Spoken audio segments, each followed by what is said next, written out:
Hey guys, welcome back to the channel. This is story about what if Naruto becomes Devil Head in Highschool DxD Part 1. Before I start, please do support for more amazing content and comments for Part 2. Do consider to subscribe my channel and share my video to your friends and check out the description as well. Let's start the video. Naruto and Sasuke were no fools, at least not at this point in their lives. They had lived through many wars and many more small-scale skirmishes. They were both around 1000 years old at this point, but no one of the current era of ninja were aware that they were still alive. The power was intoxicating at first, but after outliving their friends, spouses, children, and grandchildren, they lost their reasons to be powerful in the first place, those who they needed to protect. It all started with what Mama Shiki had told Boruto. Those who defeat gods cannot remain ordinary individuals. It had been a message, an omen that no one knew the meaning of. At least, not until the children of prophecy outlived not only their own generation, but the next two after that with little decline in their physical abilities. Immortality, in the sense that they couldn't die from aging, and since no one for the better part of the last few centuries had been able to match up to them, they simply lived on. Boruto was inflicted with this curse as well, but his death came from protecting Sarada at her Hokage coronation, something that made Sasuke even more proud of his protege. Boy, Sasuke team.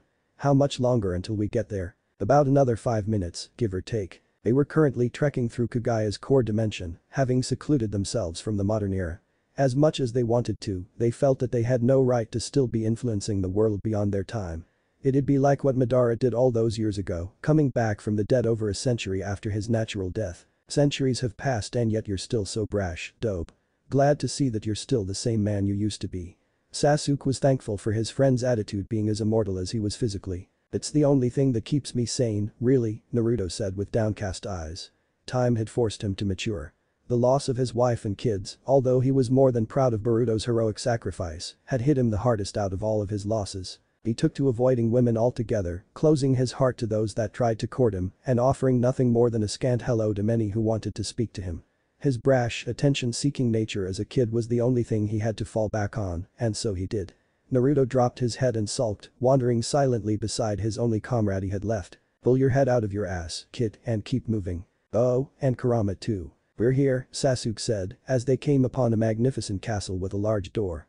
Sasuke teleported them inside to their destination, a throne room full of swirling, ethereal masses. Portals. From my intel, each of these seems to be a portal to a different reality Kagaya has or wanted to visit. Each of them seemed to have some link towards chakra, and you know how chakra hungry she was. Okay, so why exactly are we here? It can't just be you wanting to mess around, you aren't and have never been the type to do something without a reason, Cyclops. Naruto had took to calling Sasuke a Cyclops due to his hair covering up his Rinnegan, making it appear he had only one good eye. We're leaving, the ancient Uchiha said simply. Again. You know as well as I do that we've done everything that could be done in this reality, Naruto. Power, fame, prestige, love, you name it, we've accomplished it. And that was only in our first 30 or so years of life. We need to move on, to start anew somewhere. If we're going to live out this curse until we die, we need to do it in a way that won't cause us to lose our sanity, as miraculous as it is that we can still say we're sane. I know, doesn't mean I have to like it. Naruto didn't even like leaving the leaf after Hinata died, much less going to a new reality entirely. The thought scared him, starting over again. Not because he was scared of any new enemies, but because he didn't know how he was going to cope with reintroducing his jaded mind to civilization. You, who once spearheaded saving the entire ninja world, afraid of a change of scenery. You've grown weak, Naruto. Naruto had long since gotten used to Kurama chiding him. He enjoyed it, in fact, as it reminded him of old times, which was why Kurama would just blurt out things now and again. This is different from all those times I fought, Kurama. This problem Sasuke and I have it can't be solved with our fists. Last I checked, you were one of the best at solving problems without your fists. When you get into it, you could sell water to a fish. Naruto knew exactly what Kurama was talking about. Despite normally not being the best orator, he always seemed to have a knack for getting people to believe in him, whether it was through his unwavering determination or his words to people that had done some pretty repugnant things in their life. Nagato, Obito, and even his best friend whom he was about to embark on a new journey with, Sasuke. He did fight all of them at one point, but ultimately, it was his philosophy that won out over theirs. Had got your tongue, brat. Kurama wasn't done. But Sasuke was. Their conversation ended promptly with Sasuke setting Naruto on fire. This was not a cause for concern, seeing as how Naruto had long since been unaffected by the flames since their last fight. If you two are done, I believe I've found a place suitable for us.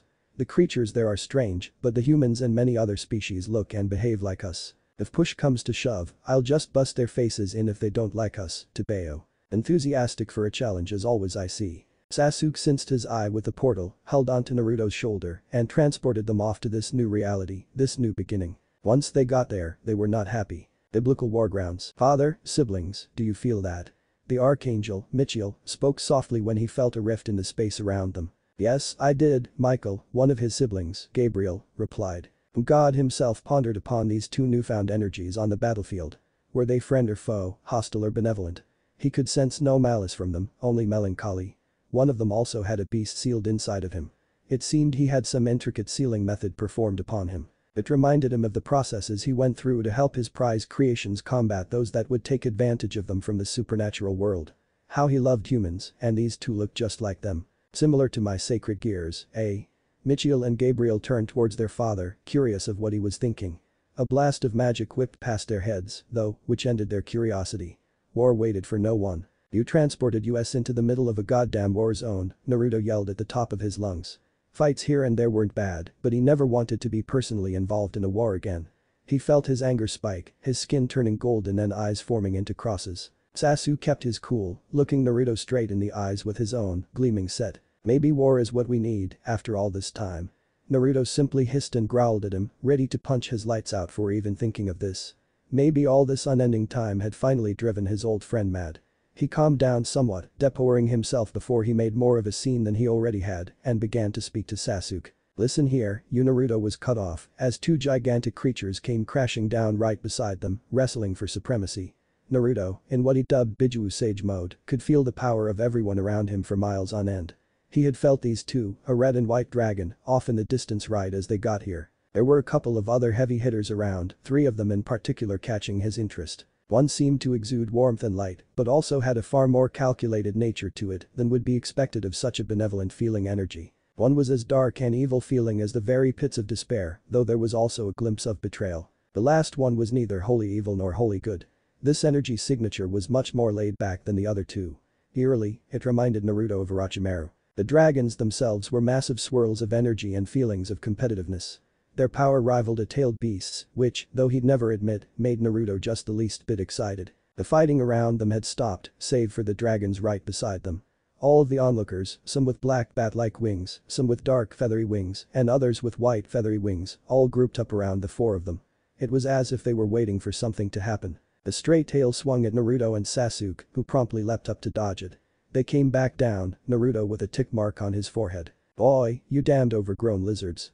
Can't you see we were talking? He was in no mood to be interrupted. The 2 dragons ignored him, too embroiled in their fight to notice anyone else. Naruto's patience ran out, and he flared his chakra. The battlefield around them tore apart, leaving a crater a mile wide. The dragons, more angry than damaged, finally stopped fighting and turned towards the source of the explosion. How dare you interrupt our battle, small fry? The red dragon spoke first. Are you not familiar with who we are? The white dragon spoke, a bit more regal in its approach to a conversation. Don't know, don't give a damn. Look, if you're going to be mad, we should just cut to the chase and fight. Naruto had grown tired of monologues in his many fights. I second that. Sasuke spoke up for the first time in the confrontation, drawing his sword and smiling ever so slightly. He'd be lying if he said he didn't want this fight, one that could challenge him, even if only a little. Brash little brats, aren't y'all?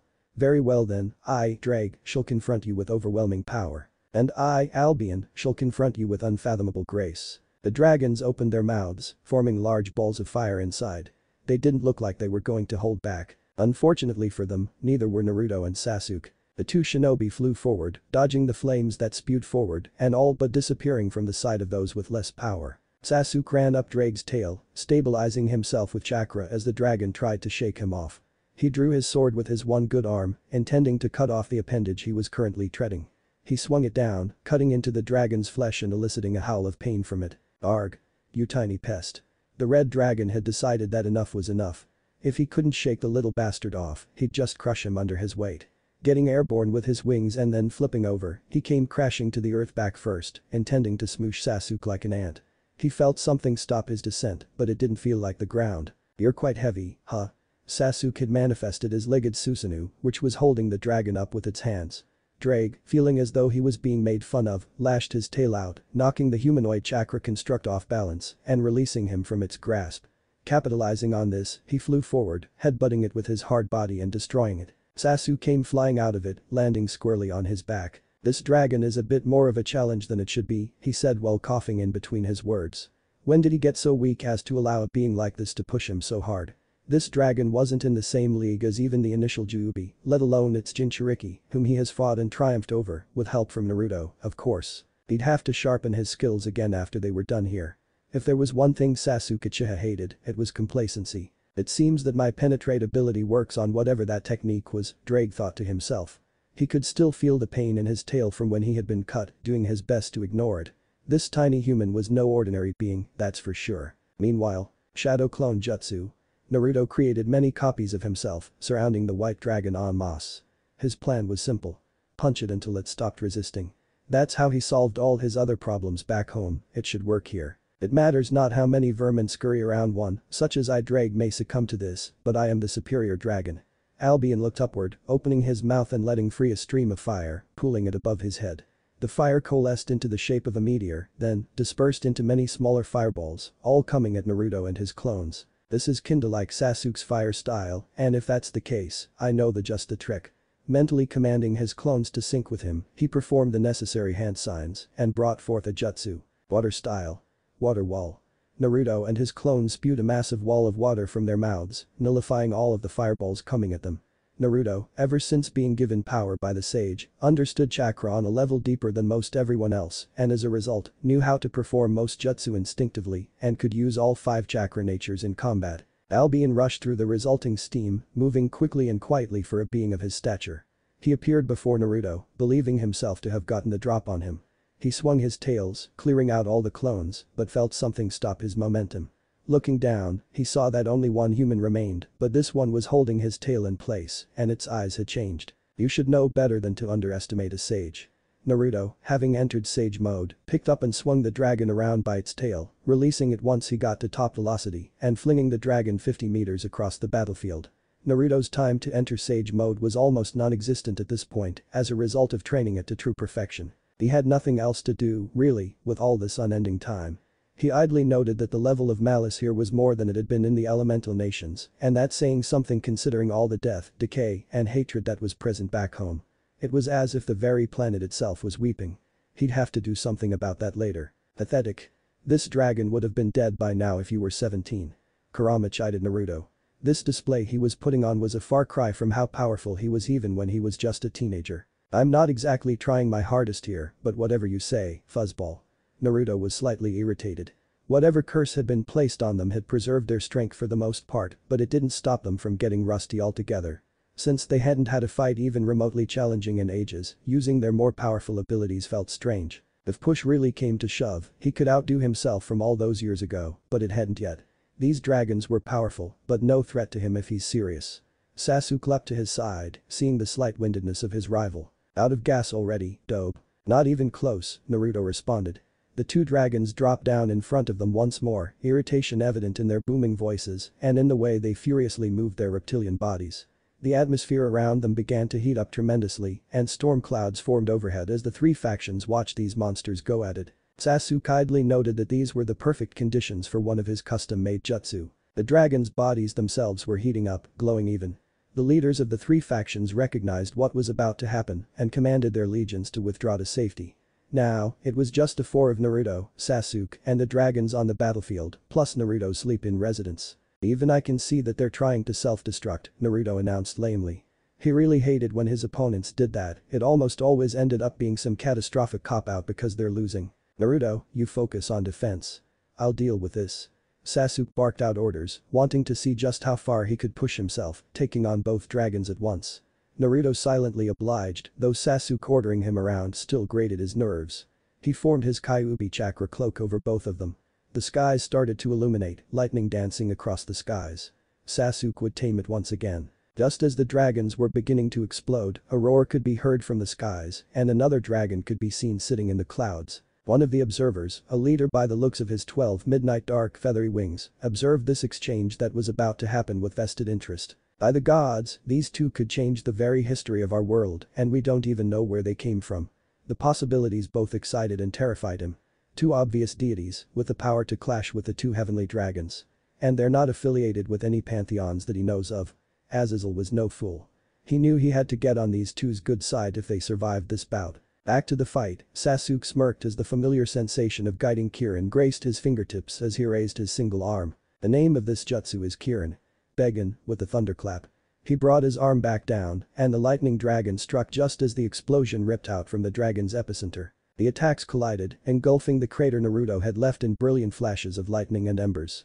The temperature inside the explosive sphere rose to unimaginably high levels, and the land they were standing on was obliterated, leaving a deep hole in the ground that the combatants narrowly avoided falling in. When the subsequent explosion cleared, the three factions present were stunned. The dragons, on the ground, defeated and wounded. The newcomers, their clothes burned and skin bleeding somewhat, but still standing. Sasuke supposed he should have held back a little bit more, but he lost his cool from being able to fight beings that could challenge him a bit again. "Boy, that stung you, jackass," Naruto stated, comically waving his fist around, wanting to kick Sasuke's ass for bringing down lightning upon them like a maniac. "You're alive, aren't you? Stop whining, loser." The two took to bickering like 12-year-olds again. The resulting explosion had hit them with both the power of the dragons and Sasuke in one violent instance, yet they were still raring to go by the looks of it. Naruto stopped arguing, sensing one of the three bigger energies making its way towards them. Sasuke followed suit, having sensed a presence approaching them as well. They took up their battle stances, ready for anything. The figure reached them, towering over them a good tall and wearing golden armor. "If I may ask, what are two deities of you all's caliber doing here, embroidered in the affairs of this pantheon?" The biblical god asked a two-dimension hopping shinobi. "Hum again." Naruto didn't know what anything this giant just said meant. "You understood me, I am sure. What are two foreign gods doing here?" God was, for the first time in centuries, perplexed. The energies these two gave off were, no doubt, divine in origin, but their brand of divinity was a new one. Could they be newly born gods? Perhaps once mortal, but certainly divine now. Not to mention, no one short of godhood could take down those two dragons, and with apparent ease at that. Naruto and Sasuke stood there perplexed as the rest of the onlookers listened in, almost as if they had forgotten that they were all at war just a few short moments ago. Sasuke, thinking quickly on his feet, tried coming up with a convincing lie. It wouldn't be wise to just blurt out who they were or where they came from, as they knew nothing about this world. The whole point of this was to start anew anyway, so why not pick new names? "I'm afraid we are simply lost. We were recently gifted divinity and don't have great control over our powers yet. The fight with those dragons helped us mature a bit, but we still don't fully grasp the scope. We ended up teleporting here through a freak accident. My name is," he paused, contemplating what he should say. "What's a name that's not too incriminating?" "My name is Indra. My comrade's name is Asura," he finished. Sasuke could only hope this person would take the bait. "Ah, I take it you are the successor to the original Indra and your friend here was reincarnated into being an Asura. If so, you two are incredible. Defeating those dragons and not even being fully mature deities. I look forward to seeing you two develop and manage your territories." Sasuke noted that there was already an Indra here and that whoever this person was seemed to refer to Asura as a group instead a singular being. He chuckled a bit in his mind since he was technically right on both counts. He is the successor to Indra, just not the one here, and Naruto is a reincarnated Asura. "Yes, you are correct, mister," he trailed off, not knowing how to address the being in front of him. "I have many names, but you can simply call me Yahweh. Now, I do believe this conflict has nothing much to do with you. Is there any way I can help in getting you home? I don't have direct access to the Hindu faction's homeland, but I can arrange for you to be brought as close as possible." Sasuke scanned the newly named Yahweh for any sign of deceit and betrayal, as did Naruto. When they both found nothing, they shot each other a look and silently agreed. "Any way is fine, honestly," Naruto spoke up at last. "We've got to gain control of our powers, so it'd be nice if it was fast though, golden armor Gramps." Sasuke stared at Naruto incredulously, silently disappointed at his incompetence. Naruto's habit of giving people weird nicknames had never faded, and there's no way to know if that's acceptable in this new world. He could have potentially made them new enemies and undone all his smooth talking in one fell swoop. Yahweh simply laughed, a tear streaking from one of his eyes. "In all of my many years, I've never been referred to as such. All of the children in my jurisdiction call me father, but Gramps is a first, and you're not even one of my own. You're quite the entertainer, Asura. Very well, I will arrange for you to be escorted. Go to the nearest body of water, your ride will be there." Naruto and Sasuke bowed, mouthing thank you before they took off. They didn't know where the nearest sea was, but they could find out rather easily. Naruto simply had to enter Sage mode and pinpoint where any type of fish dwelled, as all living creatures had different distinct types of energy. Turning to his army, specifically Michael and Gabriel, Yahweh's eyes softened. He leaned down to his beloved children and spoke softly. My dear children, do not be afraid going forward. I know this is a selfish request, but should I fall here, you are to search for a new leader.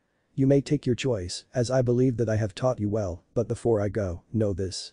You are to seal the dragons those two outer deities defeated into devices I've created and named sacred gears recently. Make sure they come into possession of them, as they are the ones who defeated them.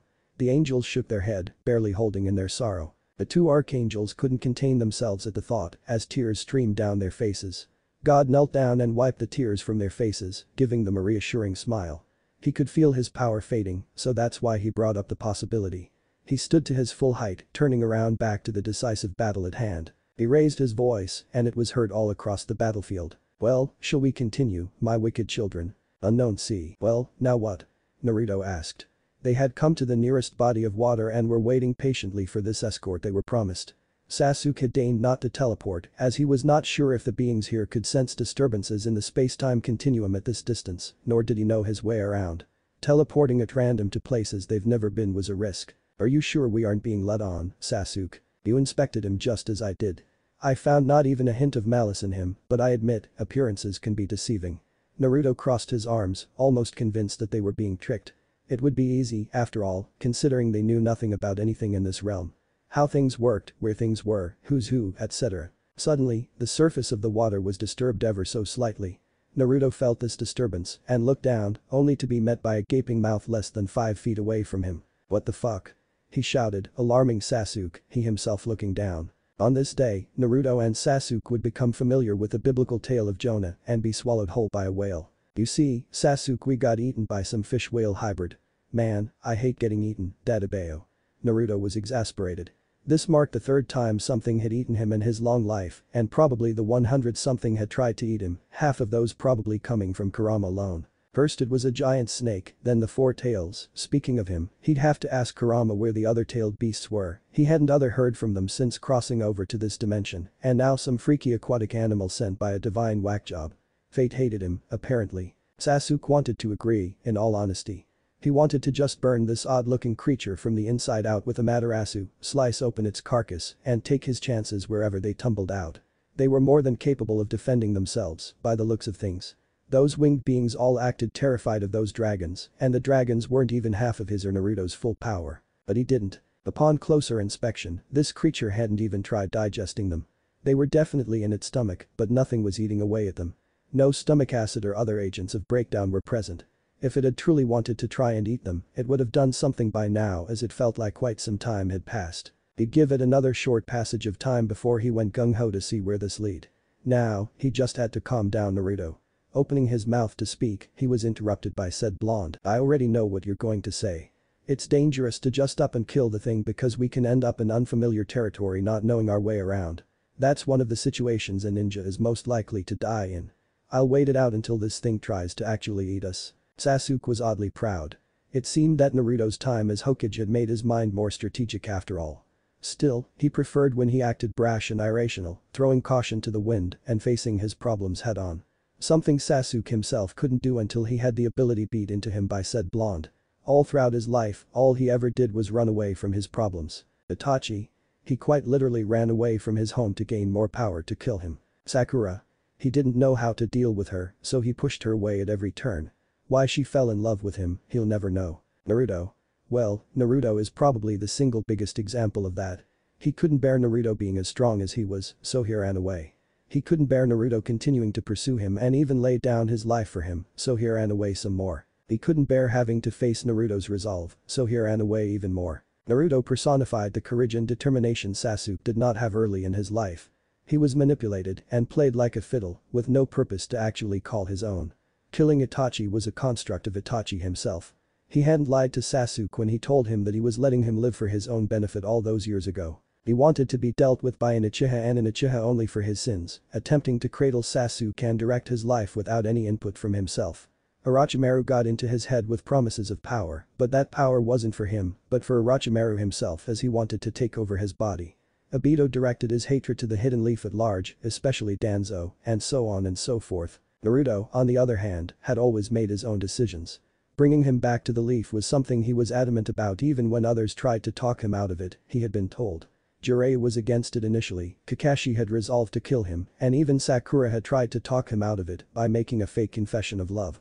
Through it all, he never gave up on him. That was the difference between Naruto Uzumaki and Sasuke Uchiha. Naruto could never be swayed from his path, while Sasuke was like a leaf blowing in the wind, going wherever his vengeance and scorn directed him next. Unreminiscing, Sasuke leaned backwards onto a particularly soft piece of the fleshy interior of the whale fish, prepared to wait for a little while longer in comfortable silence with his best friend. That silence would be cut short, however, as a new figure appeared in the sky above the location the creature was traveling. She looked the part of a goth loli, with a mildly satisfied expression. "I've finally found you." Takamagahara, the woman who radiated elegance, beauty, and warmth, stood at the entrance to a magnificent palace. She was tall for a woman, with long black hair, a slender face and body, and beauty most would not even consider possible. In contrast to her appearance, her inner emotions were in turmoil. Her normally benevolent expression shifted into one of neutrality, albeit neutral was not how she felt about the situation at hand. Her name was Amaterasu, the Shinto deity of the sun. "I don't get it. Why would the infinite dragon god appear in my domain? What business does it have here?" She paced back and forth in her heavenly abode, unsure as to what to make of this occurrence. Had she or any of her fellow deities in the pantheon done something to offend Office? No, that can't be it. Office was fine so long as its silence wasn't interrupted. It was. Said silence was interrupted by the dragon of dragons Great Red. She kicked herself for forgetting such a crucial detail. Still, what did they have to do with it being here? Did it want to make a new abode in Japan? No, that doesn't make any sense, the only place it's been known to live was the dimensional gap. Japan, as serene as it was, that might have been a bit of a humblebrag on her part, would be too noisy for Office. Amaterasu was at her wit's end until a gust of wind blew past her and she was alerted to the presence of another. "Fujin," she called out his name listlessly. Whereas Amaterasu could be thought of to be the personification of traditional beauty, Fujin was more akin to a monster. He was large, towering over Amaterasu, and had green skin as well as sharp claws and a ghastly face. He carried a bag over his shoulders that was filled with wind, as he was a wind god. He bore a striking resemblance to an Oni. "Forgive my interruption, Amaterasu-sama, but I might just have the answers to your current predicament." Amaterasu looked at him skeptically. Contrary to his IE kid's look, Fujin was rather harmless and polite, but he was prone to mischief. The phrase break wind came from when he did just that at a banquet for the kami. He was great for gathering information though, as he was one with the wind and could hear the words spoken through it. "Alright then, report if you don't mind, Fujin-san." She was happy to have any leads at all, to be honest. Trying to oppose Office would only end in disaster, so she needed to figure out a way to get it to leave without conflict. Well, recently, there appears to have been a shake-up in the world of the gods. Two new deities suddenly arrived smack dab in the middle of the civil war between the Judeo-Christian factions, defeated the two heavenly dragons, and bolted. Fujin's slang always confused her, but she got the gist of what he was saying. That still didn't clear anything up though. Two new and very powerful deities appeared, so what? How were they connected to that sentient Armageddon named Office? What exactly does that have to do with Office appearing over Shinto territory? Well, you see, those two new deities are also in Shinto territory. They appear to be traveling inside of a creature to some unknown destination. That could spell trouble, she thought. Office was bad enough, but two new deities, capable of defeating those rambunctious dragons, sailing right into her territory with unknown motivations. She'd need to monitor the situation accordingly. "Thank you, Fujin-san. If it's not too much trouble, could you go to where this is all happening and keep an eye out for me? Don't fight anyone and don't pull any pranks." She punctuated a request, command, with a sickly sweet face and a blinding aura, letting him know that she meant business. "Why yes, Amaterasu-sama." Fujin scampered off, being carried by the wind he let free from his bag. He muttered as he descended to the Ama no Yukihashi, the bridge that connected the realm of the divine with the realm of mortals. "Everyone calls me an Oni, but she's the real monster." Japanese seas. What felt like a few more hours passed in the belly of the beast for the two wandering shinobi, their patience running out bit by bit. Naruto was visibly frustrated and beginning to get hungry. He hadn't had any food since before they left the elemental nations. Sasuke was holding up well enough, but he was beginning to lean towards killing this creature they were riding in, hesitant to eat them be damned. His thoughts would be carried out, but not by him or Naruto. The whale hybrid was suddenly cut in half, dying on the spot. Naruto and Sasuke were on opposite sides of the creature's stomach and, startled, propelled themselves out of the two halves and swam up to the surface of the waters to stand on them and see who the assailant was. Upon reaching the surface, they were greeted by a floating little girl. "Am I going insane?" "You're seeing this too, right, Sasuke?" Naruto queried, trying to see if he had finally been driven completely insane by the passage of time. "I'm seeing the same thing you are, Naruto." Coming from the strongest Uchiha, that's saying something, so Naruto was reassured that he wasn't going completely batshit. Okay, so what is she? A ghost. She's floating and staring at us with a blank expression. Naruto missed the mark completely. Office was actually smiling, her smile just wasn't blatant enough to notice. Before Sasuke could speak again, the flying little ghost girl began to do so. I've finally found you too. You will help me achieve my goals, she stated bluntly. Naruto was perplexed. Did she want to pass on to the afterlife or something? He never did find out how that works with the whole immortality thing. The closest he'd gotten was when he met the sage, and that was more of a conversation than it was him going towards any bright white light like he'd heard in those TV shows. As if he was reading his mind, Sasuke spoke up. She's not a ghost, and she doesn't want to pass on to the afterlife, dope. You'd know that if you bothered to try and gauge her power. Sasuke could not deactivate his Rinnegan, so he was always reaping the benefits of it. It drained chakra, but the amount was negligible at best. When he looked at her through his special eyes, he saw a large conglomerate of energy that was perfectly still. Naruto went into sage mode near instantaneously, and he concurred. Oh, you're right. She's a lot stronger than those two lizards. She felt the same as the two dragons they had fought, but she was immeasurably stronger. If the amount of energy in her was any indication, it wasn't chakra, but something similar. They'd have to take her more seriously if she was picking a fight. Join me, she stated simply. I don't know what it is you want, kid, but you seem plenty powerful enough to do it on your own. Naruto wasn't good around women who tried to court him, but a kid he could handle. Kid? She questioned. Kid was a term mortals used to describe someone infantile in nature, if she remembered correctly. Was her physical appearance not adequate for the request? No matter, she could shapeshift. Office's body began to grow right before their very eyes, undergoing puberty and filling out all in one short instance. Her waist thinned out, her hips become wider, and her bust grew to be large and seemingly soft. Her face matured as well to fit the rest of her body. Once she was done, she began to speak again. Will this do? She felt the slightest hint of pride at having shown off her power. Her voice had gone from that of a child's to that of a grown woman's as well. Naruto's jaw dropped to the ocean floor. This little girl turned into a full-grown woman in 10 seconds. With a bust as big as Grandma Tsunade's and a figure that outdid even his patented sexy jutsu. What the hell is this? He shouted. Sasuke did a better job of keeping his composure, but he was inwardly confused as much as Naruto was. Was she trying to seduce them? Get them to lower their guard? Whatever it was, he grabbed hold of his sword with his one good arm ever so slightly and whispered to Naruto, who was still a bit shell-shocked. Hey Naruto. Keep your guard up, she's planning something. Naruto turned to Sasuke, his pupils those of a frog as he was still in sage mode, giving him a look that said I know. I don't sense any negative emotions from her or any emotions at all, Kurama chimed in from the seal. Normally, if someone wanted to harm Naruto, they couldn't hide from Kurama. Emotions weren't something that could be concealed, they either were or weren't there. Jealousy, hatred, rage, greed, he could sense them all, but this woman was empty, entirely devoid of anything. Her body language nor her mind gave away even the slightest hint of feeling or even being alive, and that struck Kurama as odd. Even he himself, merely a sentient mass of chakra, was capable of feeling emotions. Just who was this mysterious dragon? Office noticed that the two deities were standing on water and had some strange energy source concentrated at their feet. It felt like chakra, but their brand was different from the one she knew of. Maybe they'd be more at ease and accept her offer if she replicated them. She didn't have chakra, but she didn't need it. The son of another deity had done so without chakra, and she was greater than any one deity in this entire universe. Slowly descending, she touched one foot to the water's surface, then another, both of them planted firmly on the rolling waters. Then she sunk. Did she just try to copy us? Naruto's confusion was evident. Sasuke didn't reply, not knowing what to say anymore.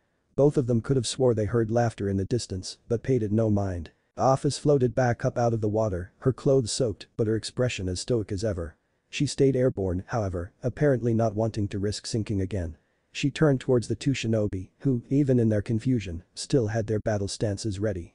Pointing to their feet, she spoke once more. What do you call this technique? Naruto scratched his head, and Sasuke facepalmed.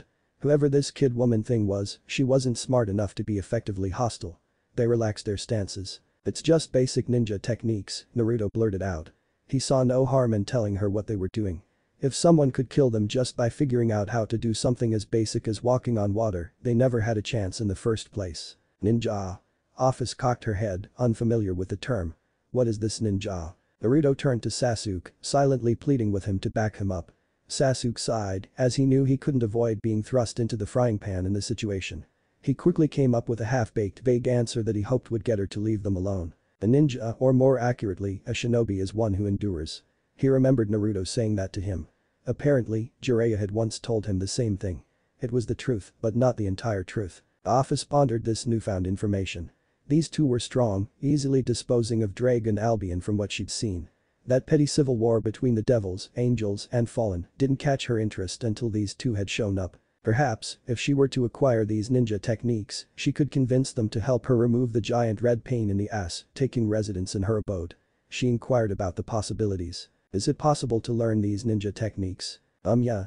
Naruto blurted out. Sasuke widened his lone visible eye, already knowing where this was going. Teach me, she said. Yep, she was trying to become their disciple, just as Sasuke had guessed, and, apparently, Naruto had missed. Come again? Naruto asked. I said teach me, she repeated. You two are easily able to fool the lower beings, but not me. I can tell that you wield power beyond anything this world can naturally produce, much like myself. I will have you teach me your abilities, and I won't take no for an answer. I will follow you to the end of the cosmos and spacetime, if need be, for I am immortal. The office was firm in her statements and demands. Naruto glanced at Sasuke, seeing if he had thought up a way out of this mess. Fighting her would only draw attention to themselves, seeing as how she was pretty powerful, and that's not something they wanted. The light bulb dinged over Naruto's head, and he placed his fist in his palm, as if he had just had an epiphany. Sasuke looked towards him, not quite sure what he was thinking of. Alright, shapeshifter lady, we'll teach you on one condition. The office was not surprised.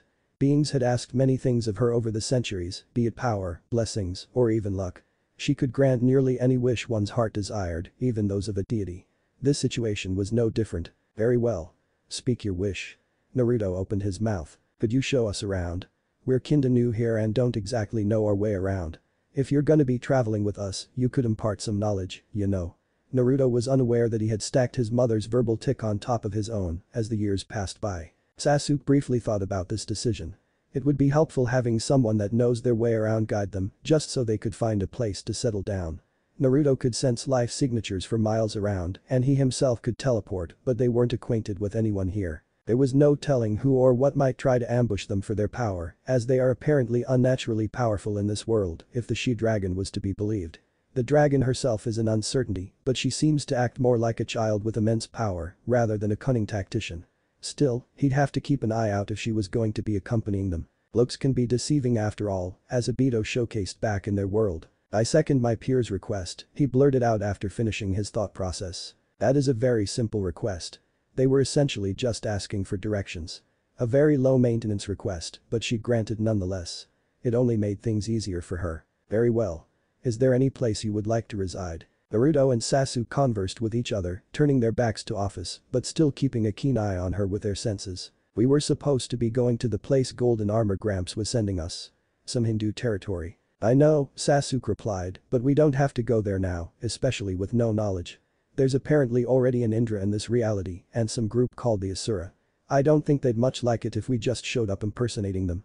We need to blend in, then we'll get our stories straight after figuring things out. Though Sasuke was confident they could take just about anyone, unnecessary conflict was just that, unnecessary. It could spill over into some bitter rivalry or blood war that neither of them were interested in.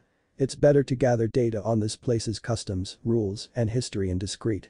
Where was a place they'd blend in most? Turning around back to office, they both seemed to have made up their minds. Bring us to a place with chakra, they said in unison. The office smiled her characteristic non-smile and opened a portal behind her, gesturing for the two to follow her. Chakra.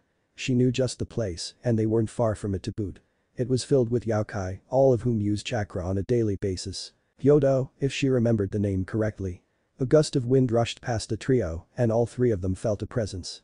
Office paid it no mind, but Naruto and Sasuke looked back as they were stepping into the portal.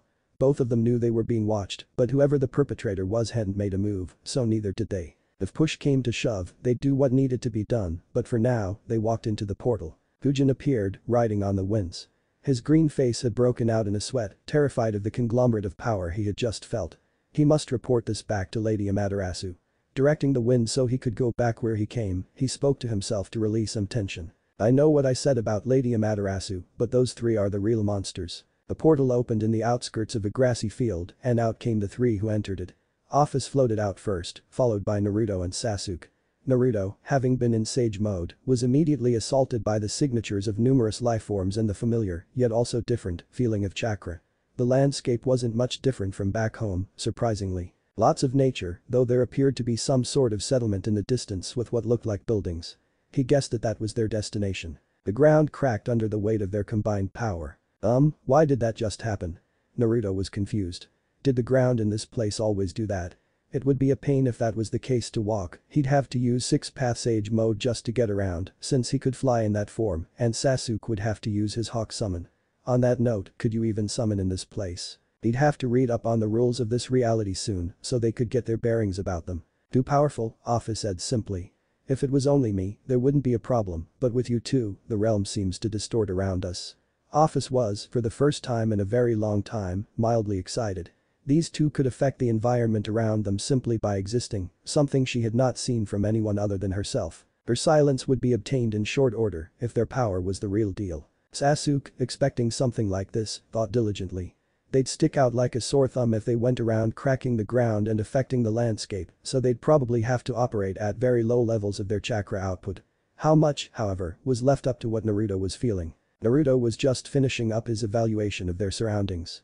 Aside from the three of them, all the rest of the chakra signatures in the immediate vicinity were barely even registering.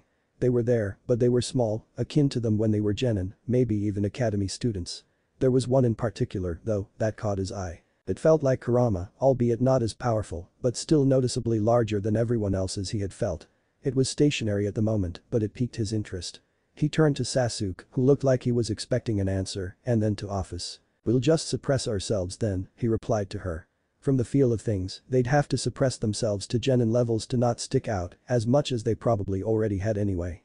He lowered his chakra levels to the appropriate amount, Sasuke following suit without any spoken words, as he could see the chakra in Naruto's body with his eyes. They had become great at unspoken communication over the years, using their abilities to their advantage to trick or outsmart any opponents. Office sensed this and wondered how they could tolerate doing this. She herself could lower the level of power she output, but why would she? How could they bear being so weak when they could be strong instead? And weren't they supposed to be teaching her? Feeling a bit impatient, odd for an immortal, she decided she'd just ask them. "When do we begin?" Naruto replied. "When do we begin my lessons?" she repeated. "I have upheld my part of the bargain, now you must uphold yours." Naruto had honestly forgotten about that in the short space of time they hopped from one location to another. Sasuke did not, but he'd be lying if he said he didn't enjoy Naruto being put on the spot like this. "Naruto, can you hear me?" Loud and clear, Kurama. Naruto wondered what caused Kurama to speak up, he had been silent since before they got here for quite a while. "Good. Now, I'm going to have to ask you to do something for me." "What is it?" "Let's track down that copycat's chakra signature." Kurama felt the same things Naruto did, and that same chakra signature caught his attention.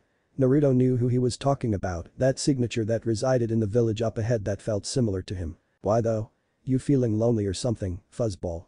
Naruto knew that Kurama didn't have a lot of, quote-unquote, friends because of how his life went, but he never pegged him for being the type to get lonely. The other tailed beasts were with him, and Naruto himself was always connected to him, but he digressed. He knew exactly how soul-wrenching loneliness could be, both from his childhood and from right now ironically. Sasuke was the only comrade he had left, the only family. All of this power he had, he'd trade it all in for the chance to just live a normal, happy life if he had the opportunity, so he didn't begrudge Kurama if he wanted to make new connections, especially with someone potentially from the same species. Technically, his species was tailed beast, but he was a fox all the same. "No, you idiot. I'm saying this so you can have an excuse to use for that dragon woman. Use your head. She doesn't know what shinobi training even means, so you can feed her any made-up criteria and call it training. This way, you'll also be able to explore without her constantly nagging you if you send her off on some wild goose chase." Kurama lived up to his namesake. Foxes were devious, cunning creatures, and he was no exception. Though he only told half the truth. The other half. He had sensed a massive outpour of negative emotions from that singular chakra signature that felt like his.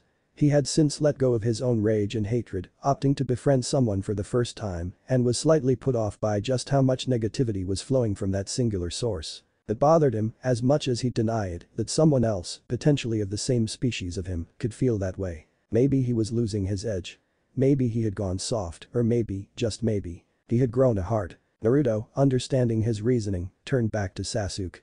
Again, he wordlessly complied. Sasuke could actually see Kurama inside of Naruto, adding to their wordless communication. Naruto turned back to Office and responded to her. "Okay. We'll start now, then, by heading towards that village." Naruto pointed in the direction of Kyoto. Village? Office cocked her head at the term. Sorry, it's a word I'm used to using. What's the name of that place? Naruto stopped, his mistake evident to himself now. Actually, what's your name? Naruto heard a snicker come from Sasuke. The bastard was enjoying every bit of his absent-mindedness. Sasuke was never a chatterbox, pretty stoic in fact, but he was uncharacteristically silent even for himself. Naruto silently swore to get back at him for leaving him out to dry. I have over 1,000 names given to me by many different species and cultures, Office replied. Naruto could feel the headache coming on already. Then, just give us the one you go by the most. That should narrow it down enough for her to choose. Very well. If that is the criteria, I have been called Office approximately 684,234 times. The name of the destination is Kyoto if I remember correctly. I didn't need a count, but okay. We'll start by going to Kyoto. The first step to shinobi training is to find a suitable place to train. Naruto's exact plan was to just have her repeat some basic drills until they came back together. Let's get moving then, Sasuke spoke up, we're burning daylight dope.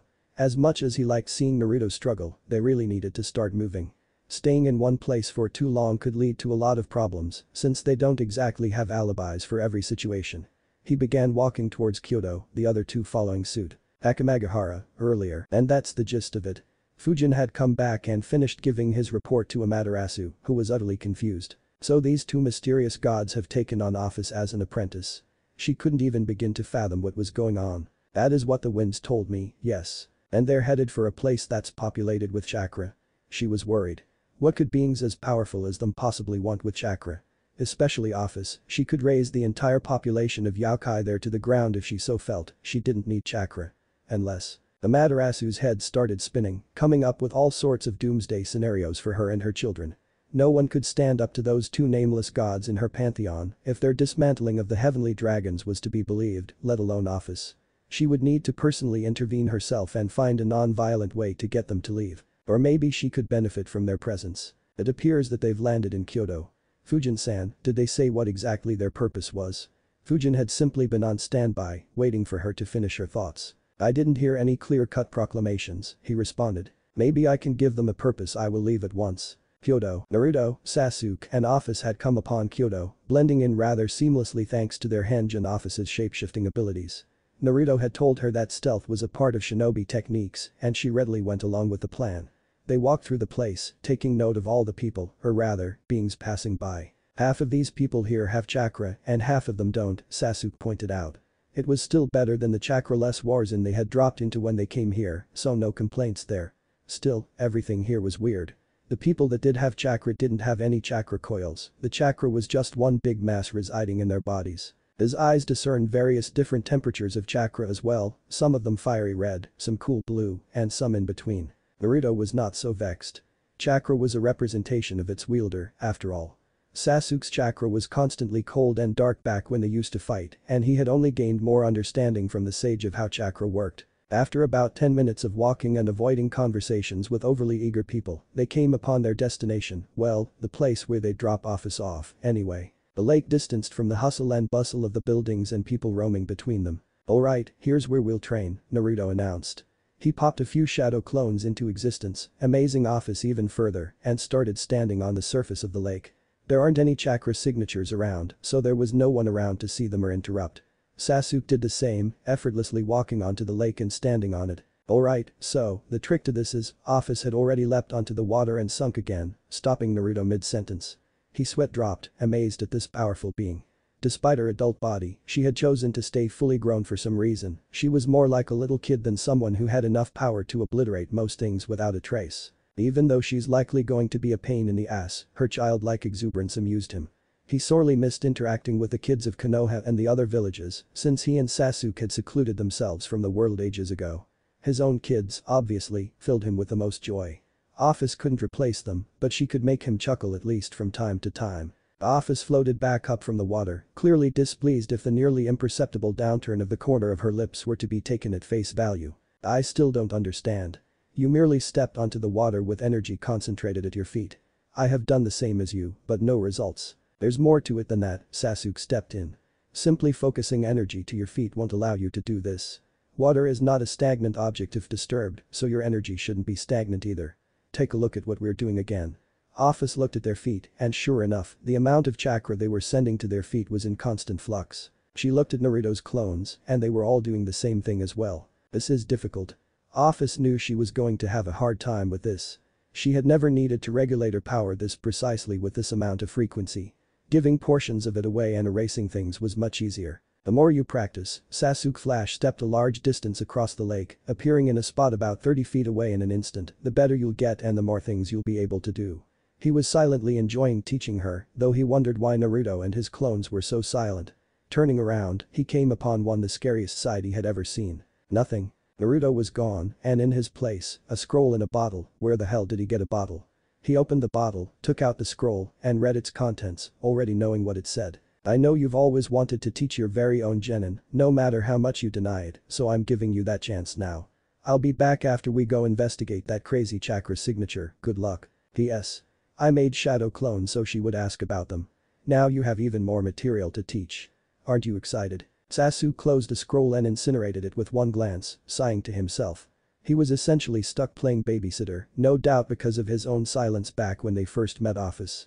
Still, Naruto pulling pranks was a sign that he wasn't too far gone with all this unending time, so he put a small smile on his face and went back to watching Office try to control her power. Rather, he would have, but she was standing right next to him when he turned back around. Clones. Clones.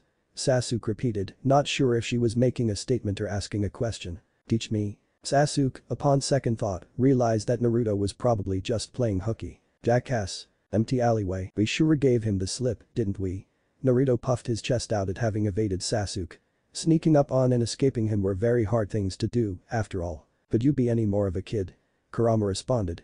He didn't mean anything by it, but ribbing Naruto always felt like the right thing to do in these situations, with how their dynamic was. As a matter of fact, Naruto performed a single hand sign, transforming back into the diminutive pipsqueak he was at the age of 12.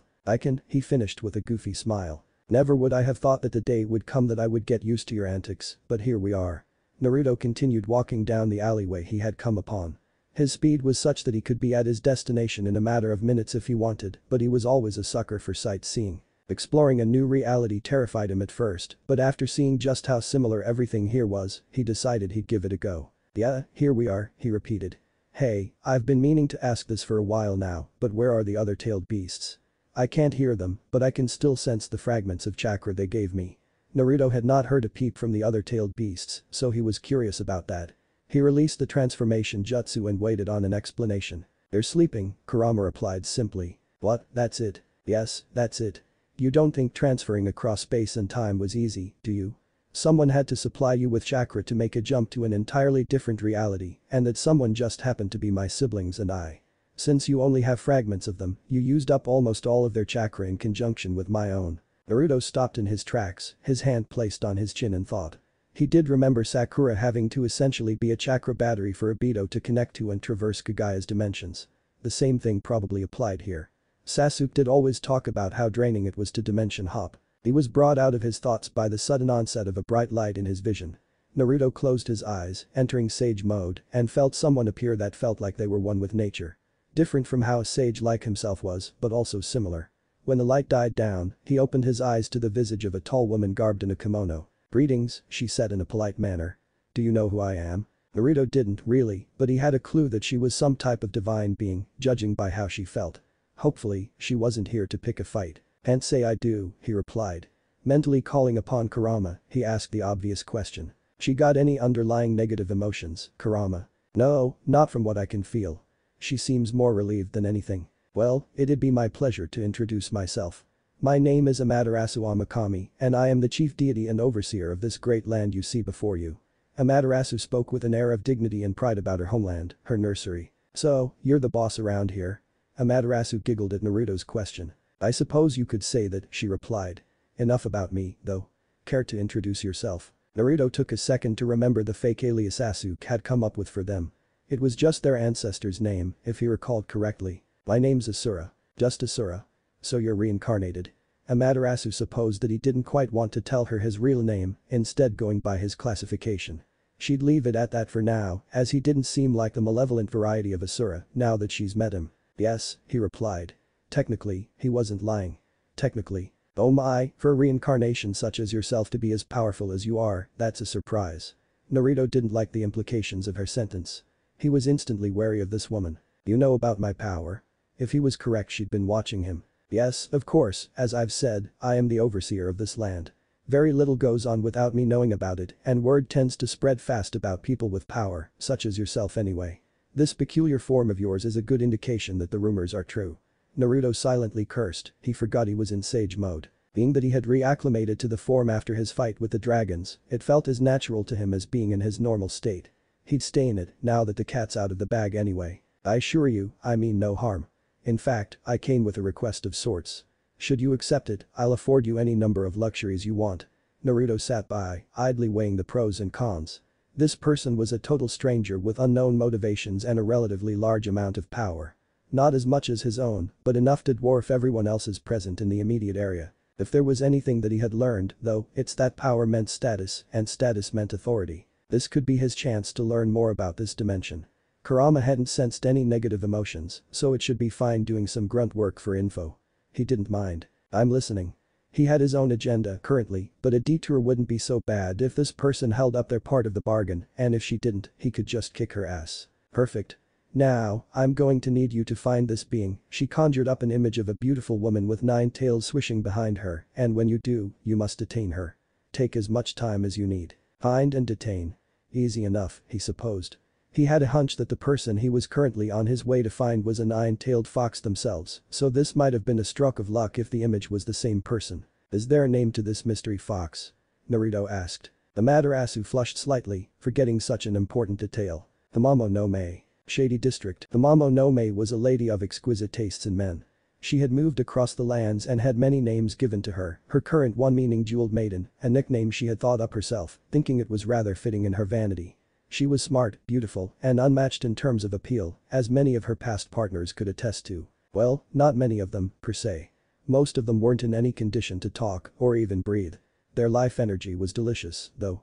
You see, the type of man she liked were the well-to-do ones, whether that be financially or spiritually with their life energy. Which is why she was currently starstruck at this hunk who had just appeared in her sights.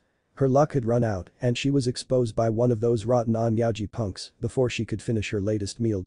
She was currently hiding out in Kyoto, posing as a prostitute, which really wasn't much different from what she had done the last few centuries, in a shady part of the place, trying to gain favor. Which was why she was so surprised that someone with such an abundant amount of life energy would come here. Normally, only sleazy old men looking to get off and depraved people in power came here. This was her chance, she'd seduce this man, suck him dry, and get back to doing what she loved doing. She licked her lips, ready to pounce on the blonde man before her. You're mine. But Naruto, are you sure this is the place, Kurama?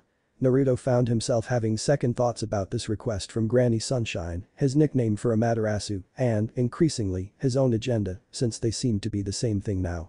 This place he was in reminded him way too much of the brothels Jiraiya dragged him around to when they were training, with scantily clad women on every corner. This place is melting pot for every type of negative emotion, but it's also the place where that chakra signature was.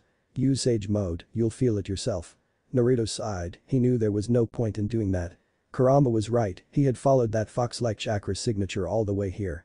He just didn't think it would be like this. His sulking was interrupted by a raven-haired woman coming up to him wearing a very revealing dress that opened up around her shoulders. My, aren't you handsome? Looking to have a good time? She spoke in a sultry tone befitting the place they were in. Naruto's eyes showed indifference to her seduction tactics. Not really, he replied. I'm just here to look for a friend. He came up with a lie quickly. Oh, I can be your friend too. That service actually cost less, the woman replied. Naruto gave her a half smile. She obviously didn't take the hint or she just didn't care. Suddenly, another woman popped up and another, until Naruto found himself surrounded by a crowd of women all pining for his attention. Let me have a go at him. No, me. I call dibs. Naruto, bewildered by this sudden onslaught of females, couldn't get in a word edgewise. It was like the time after the Fourth War where random women from across the nations would just show up and give him gifts, adoration, and praise. He didn't understand any of it back then, but now, he was firmly aware of what that was. It was such a simple thing, he thought, but he couldn't see it for one reason or another. Lust. Lust, in his experience, never led to achieving one's goals. Not just sexually, like the women who were currently surrounding him, but all around. The lust for power, for fame, for money and status. The lust for revenge, he thought, reminding himself of Sasuke. Nothing ever came of it. Alright, ladies, I've let you have your fun. A voice rang out across the area, stunning all of the women surrounding Naruto and catching his attention. All of the females parted, forming a line on either side of Naruto, essentially rolling out the red carpet for this newcomer. A woman with blonde hair and a frankly unfairly curvaceous figure swayed up to Naruto, placing a hand on his cheek. "Boy, Naruto, she's our target. She's full of negative emotions." Kurama alerted Naruto, speaking over their mental link. "I know," he replied. This woman was the spitting image of the visual Granny Sunshine had conjured up and, with a quick check in Sage mode, also the source of the chakra signature he set out to investigate. Naruto looked around, noticing how silent and obedient the previously crowded women were being, almost as if they were being controlled. The woman began speaking to him. "You can call me Tamamo no Mae, and you'll also have the pleasure of being my escort tonight. Come along." She grabbed his hand, looking at him with alluring eyes. Naruto felt a vague force pulling on his mind, body, and soul when he looked into her eyes. From the feel of it, she was trying to control him as well. Too bad he was anything but normal. If there was anything anyone could observe about him, it was his iron will, except for when it came to Ramen. Still, it'd probably be easier to play the part of an obedient slave and take advantage of the time she lets her guard down. "When did you turn into such a schemer, Naruto? I must say, I'm pretty proud." "I'm not a schemer, I'm just not a little kid anymore. Not according to that stunt you pulled on the way here. You're still able to be that cheeky 12-year-old brat with big dreams and an even bigger heart." Naruto got the distinct impression Kurama was making fun of him. "I can be a grown-up too. I'm multifaceted, for your information," he shot back at the irritating fox, which received a hearty laugh in his mindscape in response. "Whatever, kid. Just make it quick, the others are going to wake up soon and this is the last thing I want them to see." Kurama wanted no part of his siblings teasing him about a potential date or even a family, and kids like they had done any time Naruto so much as even looked in the direction of a fox-like creature over the years. This one was noticeably good-looking to boot, which only exacerbated the problem. They were masses of chakra, they couldn't even have kids, damn it. Yeah. Just take a nap or something, furry, I've got this handled. Don't have to tell me twice." Kurama promptly rested his head on his paws and yawned, going to sleep in record time. Naruto came back to the real world, his conversation having only taken a few seconds in real time. He sported a lulled look in his eyes to feign obedience and replied to the fox woman holding his hands. "Of course." With that, he let her lead him to where she normally did her business. "But Sasuke, this is pointless." Sasuke was second-guessing why he went along with this in the first place. Office didn't even have chakra, and whatever the energy she had was called, she was obviously not used to managing it in the capacity she had to for walking on water. All she could manage to do was float back up every time she sunk. Pointless. Office echoed Sasuke's thoughts, clearly fed up with trying to learn this particular shinobi technique. "Teach me how to make clones," she demanded. Sasuke looked at her with his set of differently colored eyes. Making shadow clones was even more difficult than trying to walk on water, and she hadn't even accomplished that. He needed to find a way to get her to apply her power in a way she was familiar with. He closed his eyes, thinking about how he could explain making clones in a way someone without chakra would understand. He slowly opened his eyes, having come to a conclusion. He made the hand sign for shadow clones, and one popped into existence. The clone is a clone, but it's not as simple as a full-scale replica. When you make a clone like I just did, certain attributes are shared like stamina, energy source, abilities, and even your mannerisms. You can control a clone mentally or let them do what they want, as they do have a mind of their own. Sasuke had Office's undivided attention as he explained the mechanics behind making clones. Clones, however, can't take a hit. They all go in one hit and only have as much energy as is given to them. Upon their death, any knowledge they gained is transferred back to you. Sasuke thought about how to summarize it. Essentially, you're splitting yourself. Office looked at him, contemplating everything he had said. "I do not know if I can make true clones," she admitted with a slightly sad tone. Sasuke looked at this display, reminded of a child sulking after being told they couldn't have what they want. He closed his eyes and, "Clones are merely a vessel for one's power. If you can store your power in something and shape it, you can make clones." Office held her blank stare at Sasuke, thinking about this new explanation. Storing her power was second nature to her, as she has given it out to a select few beings over the centuries. She could also shape whatever object she made. She smiled, sure of her abilities now. Things were looking up. With Naruto discreetly looked around at the place he had been brought to. It looked like some type of shrine, with abstract symbols on the walls that he did not recognize and masks with visages that would frighten most people. He wasn't most people though. His benefactor turned around and let go of his hand, looking deeply into his eyes once more. The Mamo no Mae was positively delighted with herself. She had snagged a man who was rather well endowed spiritually. In fact, she couldn't sense an end to his spiritual vitality. Initially, she was just going to take a quick bite and drain him of his essence, but she soon realized that she wouldn't have been able to do so even if she tried. It felt like it'd take years to drain him. On top of that, the quality of his energy was outstanding. She had been siphoning bits of it on the way to the shrine she had decided to come to, and it wouldn't be an exaggeration to say that she was already hooked on it. She licked her lips as she looked at him, scanning his body up and down. Doesn't look bad either, she thought to herself. There was no denying it now. She was horny, and she wanted to find out if the guy was as well endowed physically as he was spiritually. She had had her fill of sleazy court officials and low-stamina ugly bastards, now was the time she'd reward herself. She reached for his pants to undo his zipper, intent on getting her brains fucked out and then keeping the guy around for the foreseeable future as an energy battery and a sexual slave. Her hand, however, was promptly caught. Startled, she looked up to him and discovered that he was practically glaring at her. She felt his aura begin to spike and the grasp on her wrist become even more vice-like, essentially fixing her in the place she stood. What she managed to get out, becoming wide-eyed at the ever-increasing power this man held. The volume was ridiculous. She couldn't even fully comprehend just how much he had. Then, it hit her. The distinct feeling of a fox. Just what was he? That's enough, Naruto said, his glare not letting up. I've been contracted to detain you, and I think it's time I did just that. He looked her straight in the eyes, her composure unraveling quickly. Bastard. She roared, trying desperately to break from his grasp. Who put you up to this? The emperor or his court officials? She was beside herself, having been careless enough to get caught. She should have known those filthy humans would have hired another fox spirit to track her down. Naruto let go of her wrist and she fell forward, landing on her face. He put a hand up to his chin and started thinking. I don't think you'd call Granny Sunshine an emperor. She's more like a mom, if anything.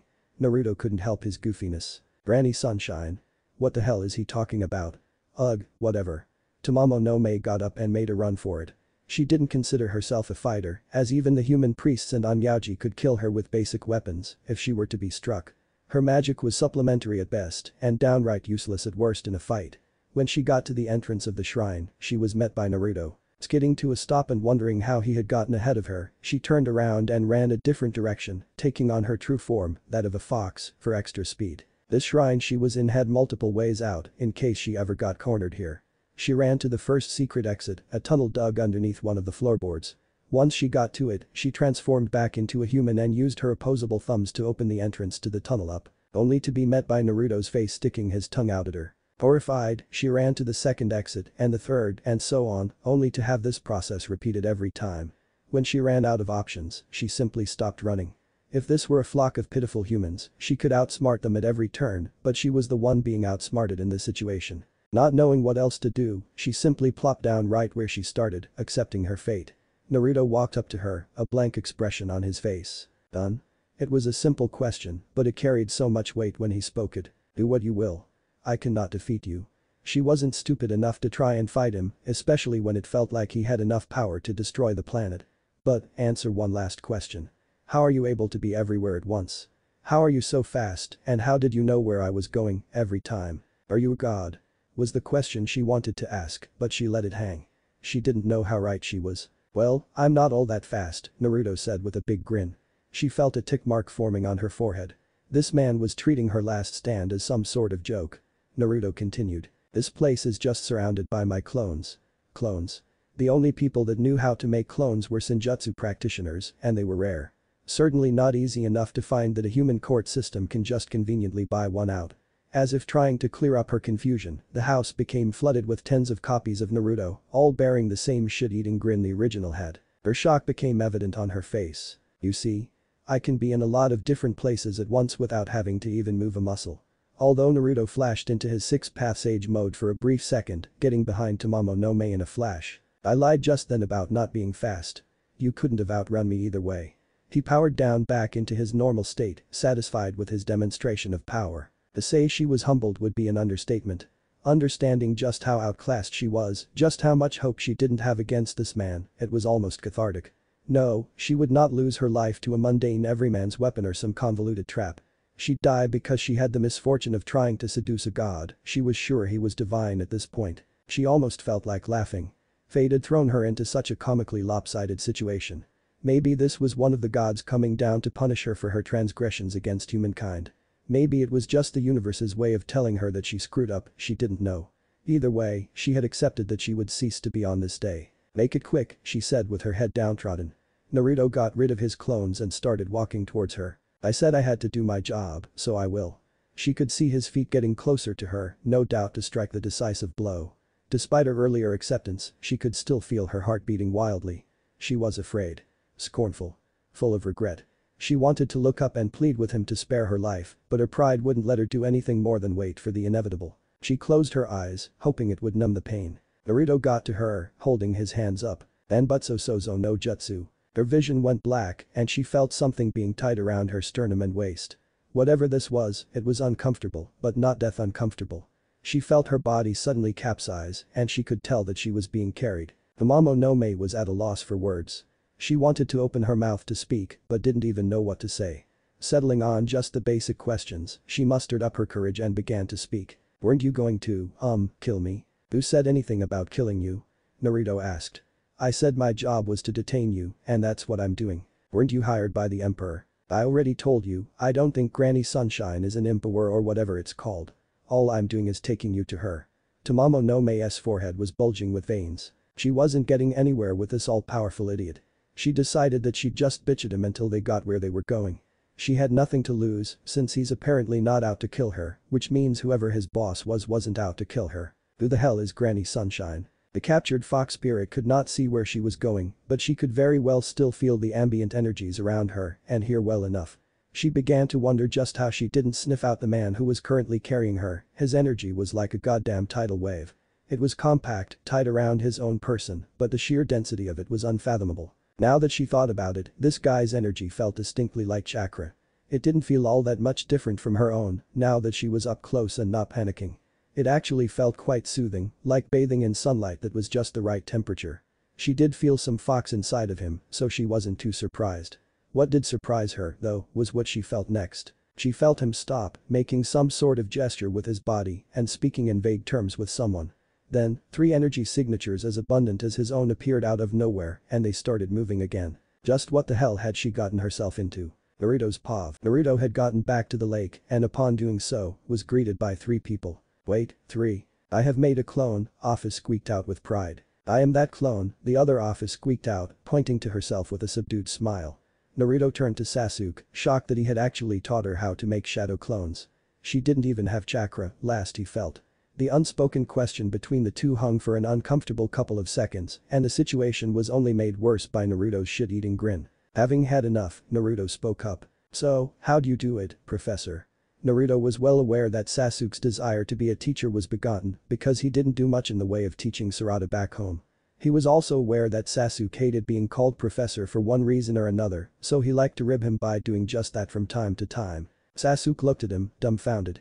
He ignored his question and asked one of his own. I think the bigger question here is literally hanging from your shoulders, he said, pointing to the obvious elephant in the room. Naruto briefly looked around, pretending like he didn't see anything. He then felt a very heavy, more solid structure replace his captured target and slumped to the ground in a pitiful heap. He got back up and started yelling. Oi, team. Learn how to take a joke. A vein popped on his forehead in the process of yelling.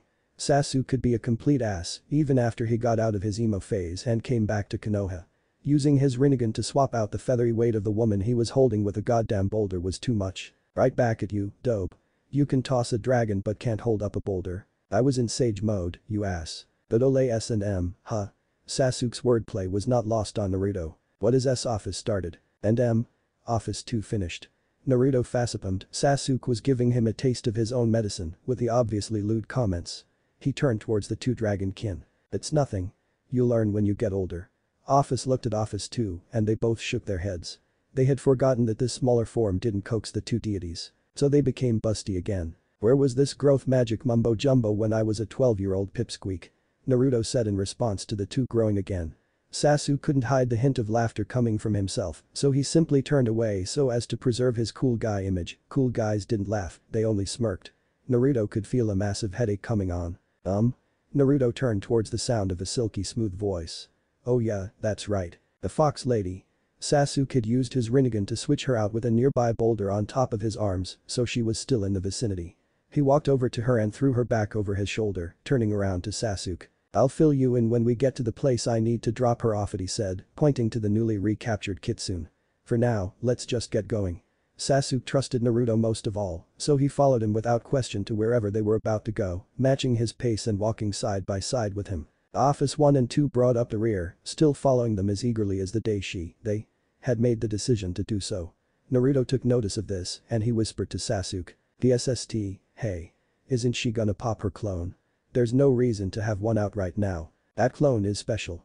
It's of an even higher caliber than the ones you use and it wasn't even made by chakra.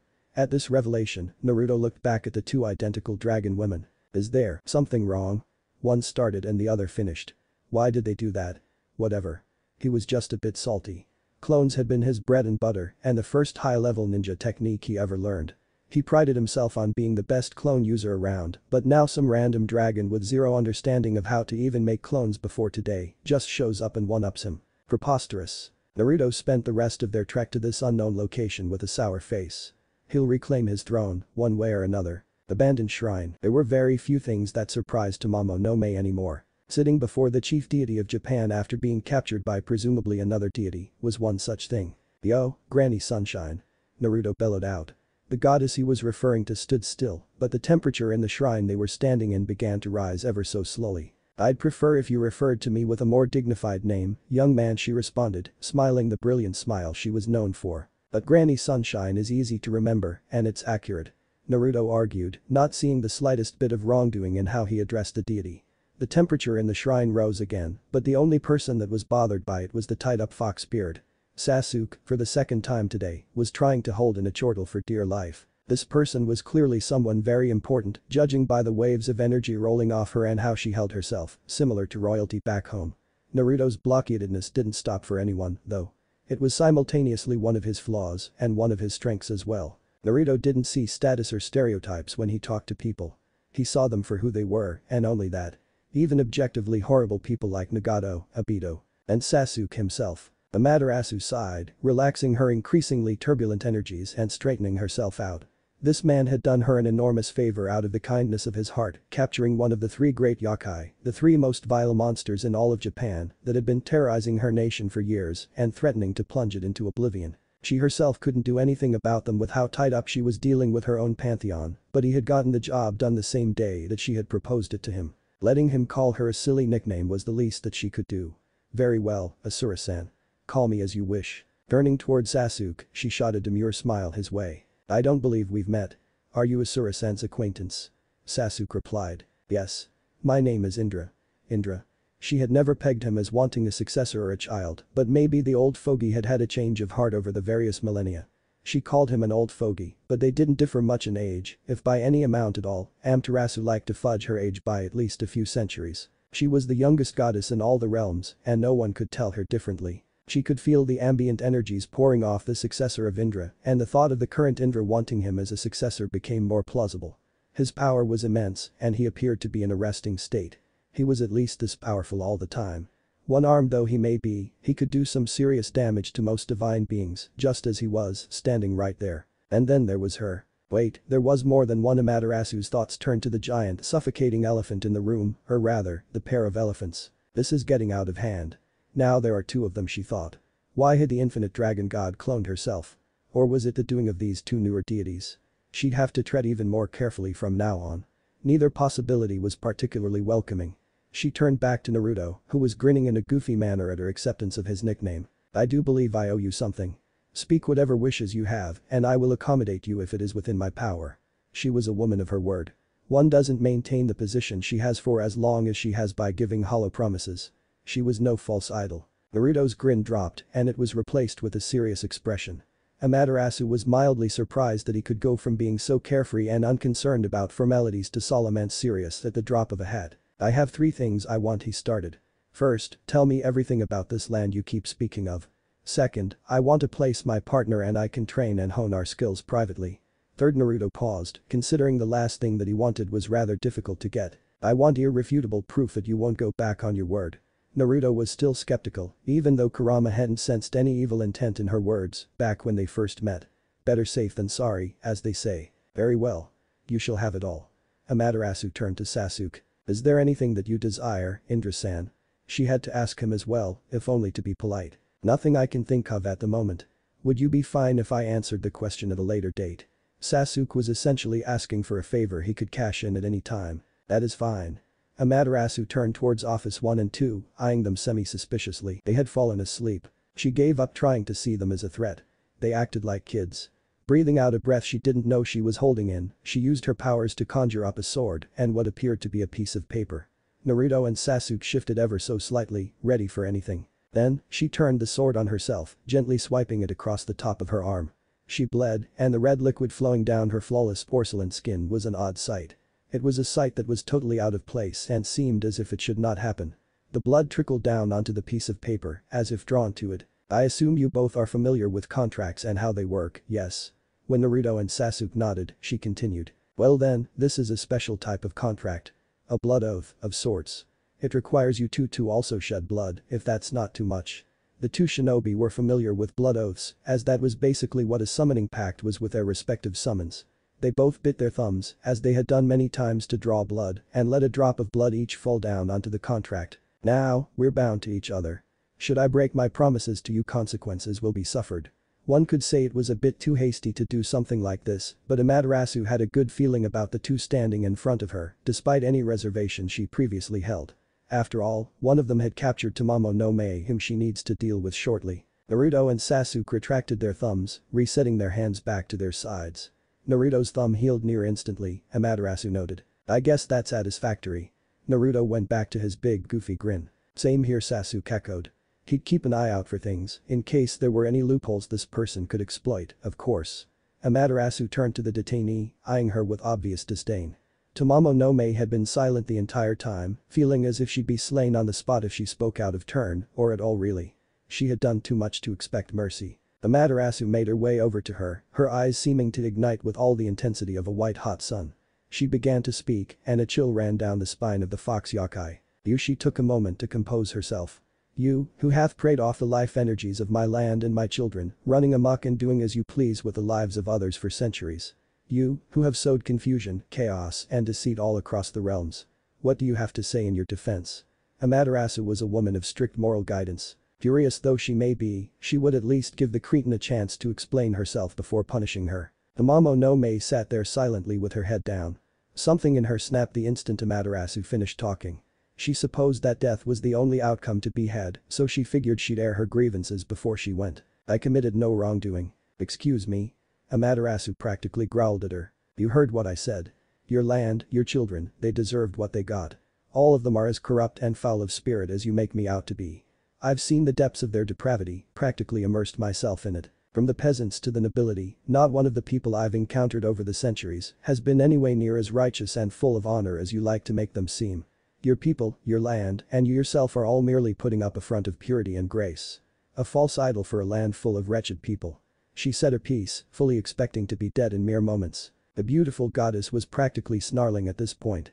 She picked up the sword she had embedded into the ground, walking towards the subject of her wrath, and prepared to swing. Naruto and Sasuke stood idly by, watching this occur. Naruto was tempted to speak up, to stop her, and almost moved to do so before Sasuke put a hand on his shoulder and stopped him in place. This isn't our matter to resolve, he said, looking Naruto straight in the eye. Naruto stopped his advance, hands by his side balling up into fists. I know Naruto had always believed in second chances, even for the scum of the earth. He had grown up, however, and realized that he could not save everyone. He had no right to decide what was righteous or not, and he had no right to try and save people from choices that they had made themselves. He stood his ground, determined to see this execution through, even if he did think there was a better way to go about it. The sword sliced through the air full speed at its target, but it was caught. What Amaterasu almost jumped from the sudden stoppage of the blade. Cease and desist, Office 1 and 2 said, having stopped the blade cold in its tracks. Amaterasu returned the sword to her side in her hand, puzzled by the interruption. Weren't they just asleep? Tamamo no Mae raised her head to see the two identical dragons standing in front of her. Why were they protecting her? As a matter of fact, why was the dragon god even here? She had heard tales of her unfathomable power, but never really seen it in action, nor did she really have the desire to. Could it be something to do with the man who brought her here? What reason do you have for stopping me, Infinite One, 2? Office was the person she could least afford to piss off as the head deity. Ridiculous though it may be, she would have to swallow her pride if Office wanted that criminal alive. She had stopped the sword of Kusanagi with only her hand, after all. Office pointed over to Naruto, distress clearly evident on his face, though he tried to hide it. It would make him sad. Sadness could impede my learning, Office 1 said simply. That's right, Amaterasu remembered. Office was apprenticed under those two. Things were so very strange. Turning to Naruto and putting down her sword, she deigned to question him. Would you see this criminal free, Asura-san? Naruto took a bit to respond. I do think there's a better way to go about punishing her, but it's not my choice to make. I won't interrupt you if you plan on doing so. Both Office 1 and 2 stepped back, having gotten an explanation out of their teacher. All she truly cared about was learning. The kitsune's life held no place in her heart. If her teachers were content, so would she be. Amaterasu turned back to the matter at hand, staring at Tamamo no Mae as if she was thinking about something. Suddenly, a glint could be seen in her eye, and the expression her face morphed into reeked of mischief. She stepped back in front of the fox yokai, her regal posture reasserting itself. Alright then. Amaterasu wiped a small amount of Naruto's blood off the contract and she smeared it onto Tamamo's bountiful chest. The window to her cleavage was still open from when she had tried to seduce Naruto. What are you? Tamamo began to question, and in the next instant, she felt a burning sensation rip through her chest and saw Amaterasu's hands glowing a strange purple. The sensation died down after a few seconds, but the lingering pain was intense. Was she torturing her? Removing her hand from her chest, Amaterasu began speaking on what she was doing. Since you were a slave to your desires while free, you shall be a slave once more, but not unto the things you want. She smirked a smirk that wasn't at all supposed to be on a goddess's face, full of mischief and amusement. You are now the property of Asura-san. May the rest of your days be filled with what you deserve. She turned back to Naruto and Sasuke. Sasuke sported a neutral look on his face. Slavery was not unfamiliar to him. He never personally liked it, especially because of how he himself was manipulated earlier on in his life, but he never sought to liberate the masses like Naruto would either. One thing he knew for certain, however, was that this person could be diabolical if they wanted to be. Traditionally beautiful and demure as she was, she still had plenty of room for scheming and pettiness. Asura-san, you can order her to do whatever it is you want from now on. Should she disobey, she'll get a nice surprise. Amaterasu giggled. If Fujin was here, he'd be cowering in a corner. Naruto was dumbfounded and didn't know what to say. Slavery never sat right with him, but the only alternative seemed to be her death. Then, he thought about it. He didn't have to treat her like a slave, even if she technically was one. Sighing, he accepted that this was the only plausible way to save her without causing a fuss or having to potentially fight. They needed to lay low for the time being anyhow, and they had already gotten off to a bad start, dropping down in the middle of a warzone. He was still mad at Sasuke for that. Fine. Let's just move on to the info dump, shall we? He responded. Gladly. What do you need to know? Several hours later, it had taken quite a while to get through and make sense of all the information Amaterasu had told them. This world was packed to the brim with inhabitants, separate dimensions, and different factions, all with their respective goals and desires. They had to embellish a bit, feigning immaturity to get her to explain things they would already know if they were really from here, but they got through it. Now, they were being led to their own personal training grounds. That would be their base of operations. Here we are, Amaterasu called out, stopping in front of a building that was empty on the inside. You can customize this place to your liking, and don't worry about privacy. This place will be protected by wards of all kinds. I will take my leave now, I trust everything is to your satisfaction. Great. Naruto spoke up. Ditto. Sasuke spoke. As long as the place could hold up, he'd be fine with just about anywhere. Well then, farewell. Amaterasu took her leave, eyeballing Tamamo before she beam teleported up. Welp, let's go in. Naruto led the charge into the empty building, opening the singular door and stepping inside. Sasuke was by his side, and the office twins brought up the rear as usual. The fifth and final member of their party, however, stayed behind with her head drooped down. Naruto took notice of this and called out to her. Hey, Tam-chan, come on in. Tam-chan. Was he speaking to her? You don't want to be left behind, do you? After asking his question, her chest started to illuminate and she could feel the onset of a burning sensation. A crest was beginning to form in the middle of her cleavage, forcing her to scurry into the building. She did not want to feel that pain she felt back at the shrine ever again. Naruto closed the door behind her, having noticed the glowing. He lamented that the slave crest appeared on her chest, it made it look like he was leering at her. Nevertheless, he turned around to set about doing what he and Sasuke had planned out before being stopped by a hand tugging on his arm. Why? She asked. Why what? He asked back, oblivious to what she meant. Why would my death sadden you? You don't even know me, and I've done horrible things. She needed to find out why he looked so distressed back there, it was eating away at her psyche. I don't really have an answer, he responded. You don't? She was sure he was bullshitting her. No one ever did anything without looking for personal gain. Well, it's more like I don't think the answer makes any sense, he. He rubbed the back of his head sheepishly, and she could swear that he was beaming at her like she was an old friend or something. She still held the opinion that he was good looking, and his chakra was soothing to be around. It was making it hard for her to make decisions and formulate more questions. Snap out of it. She thought. Shaking herself back to reality, she continued her questionnaire. You're lying, she said brazenly. You want something, and I'm going to find out what it is. No one is as chivalrous as they make themselves out to be. Naruto lowered his eyelids halfway down and sported a subdued smile. What was he planning? Well, I'm no knight in shining armor, that's true. I guess I just couldn't kick that old habit. Everyone deserves a second chance, you know. Bullshit. Naruto didn't quite catch what she said. Bullshit. She nearly shouted. If the others heard her, they didn't show it. You're just using me, I'm just a means to an end. She didn't know where this outburst was coming from. She had never had any problems with her temper in the past, but now, something was egging her on. Maybe it was her conversation with Amaterasu, or maybe it was the pretentious goody two-shoes standing before her. Whatever it was, she needed a release. You can believe what you want. Dadabeo. I'll just show you, since actions speak louder than words. Tamamo audibly growled, he was seriously pissing her off, but there wasn't a damn thing she could do about it. She'd get him to drop this chivalrous front even if it was the last thing she did. Naruto turned around, fully intent on showing her that he wasn't interested in using her for any scheme or convoluted purpose.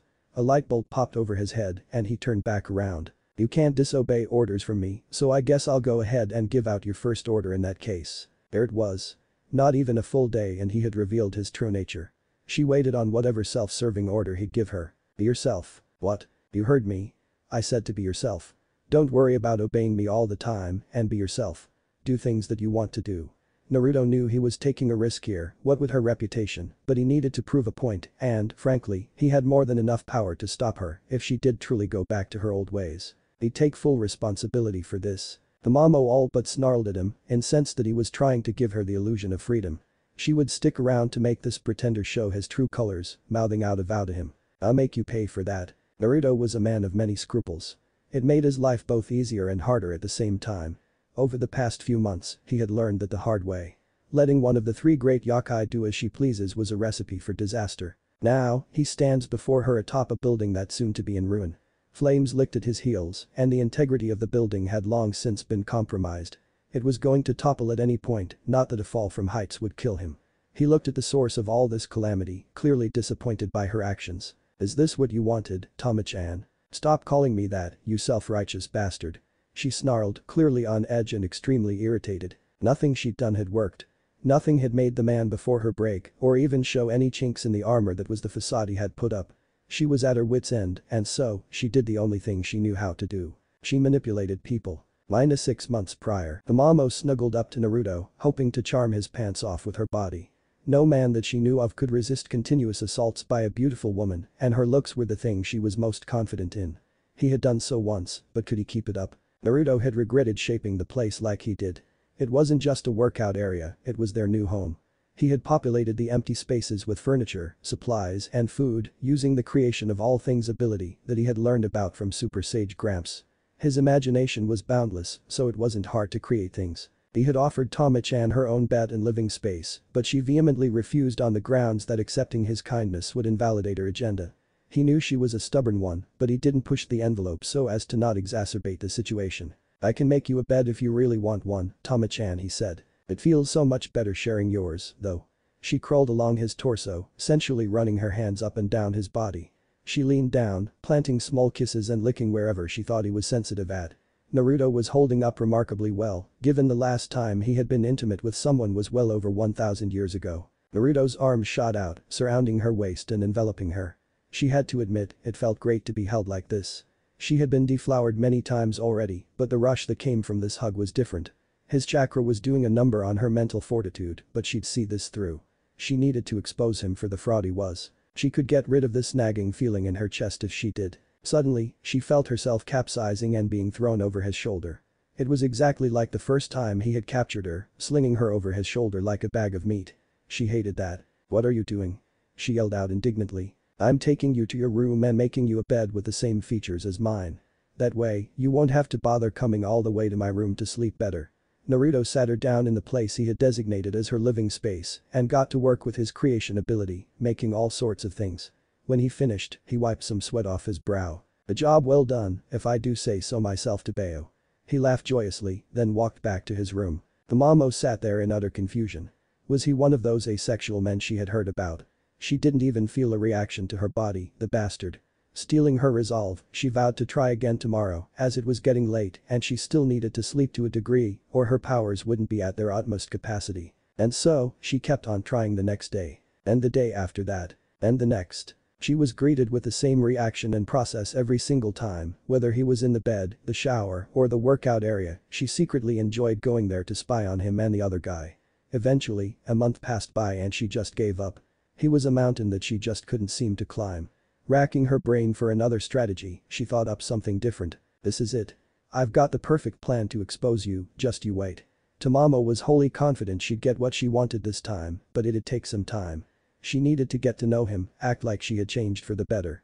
She'd learn his secrets and then use them against him. Maybe then she'd be able to stop this odd palpitation every time she was around him. -3 months prior. What did you need, Tama-chan?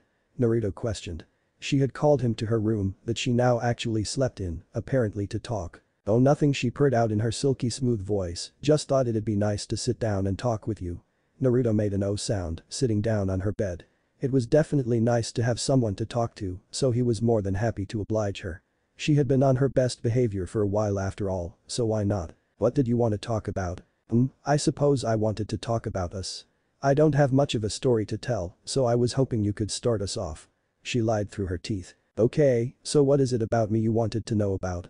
Naruto was not shy to talk about things. He rather preferred it, actually. It was nice to know someone was just willing to sit down and talk instead of all the never-ending fighting and conflict he's been through in his life. Oh, just common things. Do you have a family? A lover? She spoke the last word fully aware of how much emphasis she put on it. Whether he picked up on it or not, he obliged her anyway. She still wasn't sure if he was a god or just an extremely powerful human that had somehow gotten his hands on chakra, but this should confirm it. Well, that's a bit complicated, he began. I didn't have a family to start out with. No mom, no dad, I was an orphan. Eventually, people started to surround me that I would call family. They didn't share my blood, but the bonds we made were the real deal. Upon finishing his sentence, he smiled that cheesy grin that made her heart feel unstable. She hated the effect he had on her, believing it to be rage. My life ran its course, and I eventually started a family of my own. To answer your other question, I did have a lover. She was beautiful beyond what words could describe.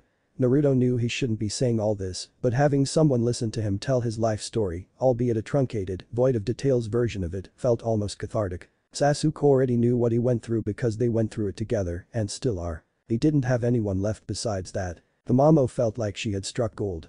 Judging by how he spoke, he was human, so very human. Gods were apathetic creatures that didn't truly feel emotions other than anger and wrath. They'd just as soon as watch their domains burn down than lend a helping hand to those in need. She would know. Time to press the issue. What did she look like, if I may ask? Naruto hesitated to answer but did so anyway. Her body wasn't too different from yours. He had made that observation a while back. Tama-chan had a body much like Hinata's. What she didn't have was the endearing smile, genuine love and care laden through her voice, and the capacity for affection beyond physical lust. She had long, black hair and eyes that could enchant anyone, even though they had no pupils. Naruto's smile grew larger. Remembering Hinata always brought him out of whatever dark recess of his mind he'd venture into. She was his rock, his anchor to reality. Losing her hit him harder than any of the villains he had ever faced. The Mamo sat there, genuinely in awe at how he spoke of his wife. She'd had married men go down on her before, throwing all pretense of faithfulness out the window. They only ever talked about how their marriage bogged them down and how they needed a release from their spouses as they drove their dirty phalluses into her walls. The man before her. What if he was different? Could she trust him? Could she? No. He was lying. He was better at it than just about anyone she had ever encountered, but he was a liar nonetheless. She herself was a master at the craft and she could tell when someone was trying to play her for the fool. She couldn't let him take advantage of her. She'd proceed with her plan to take him down. Ara, that's wonderful. Well, I feel better now, having listened to your story. I couldn't sleep, so I thought I'd have someone come and talk to me till I could. She knew what she was doing. Naruto smiled his usual smile and made to leave, getting up and walking towards her door. Sleep tight, Tama-chan. He closed the door behind him, walking back to his room. She's playing you, Naruto. Finally awake, Kurama. Yes, as are we. 8 new but different voices spoke up in his psyche.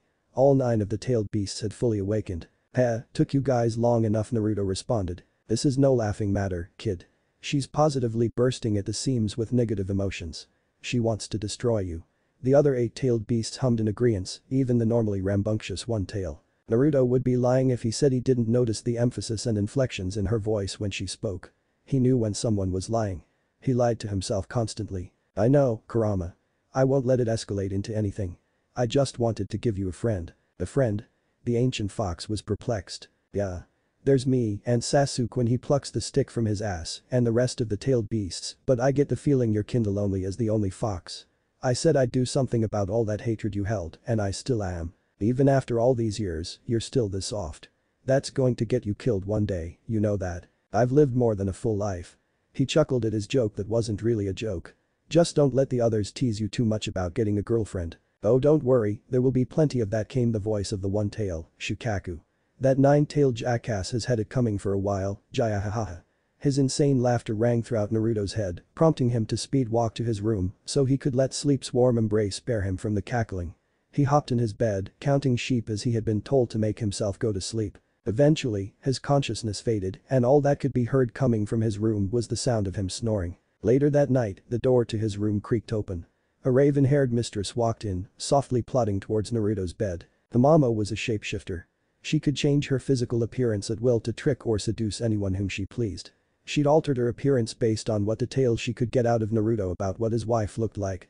She didn't know if it was an exact match, but the darkness should conceal anything that's not an exact replica of her. She didn't have to change her shape at all, which was good, since the silhouette was the thing most likely to be noticed if it was off. She thanked her own good luck.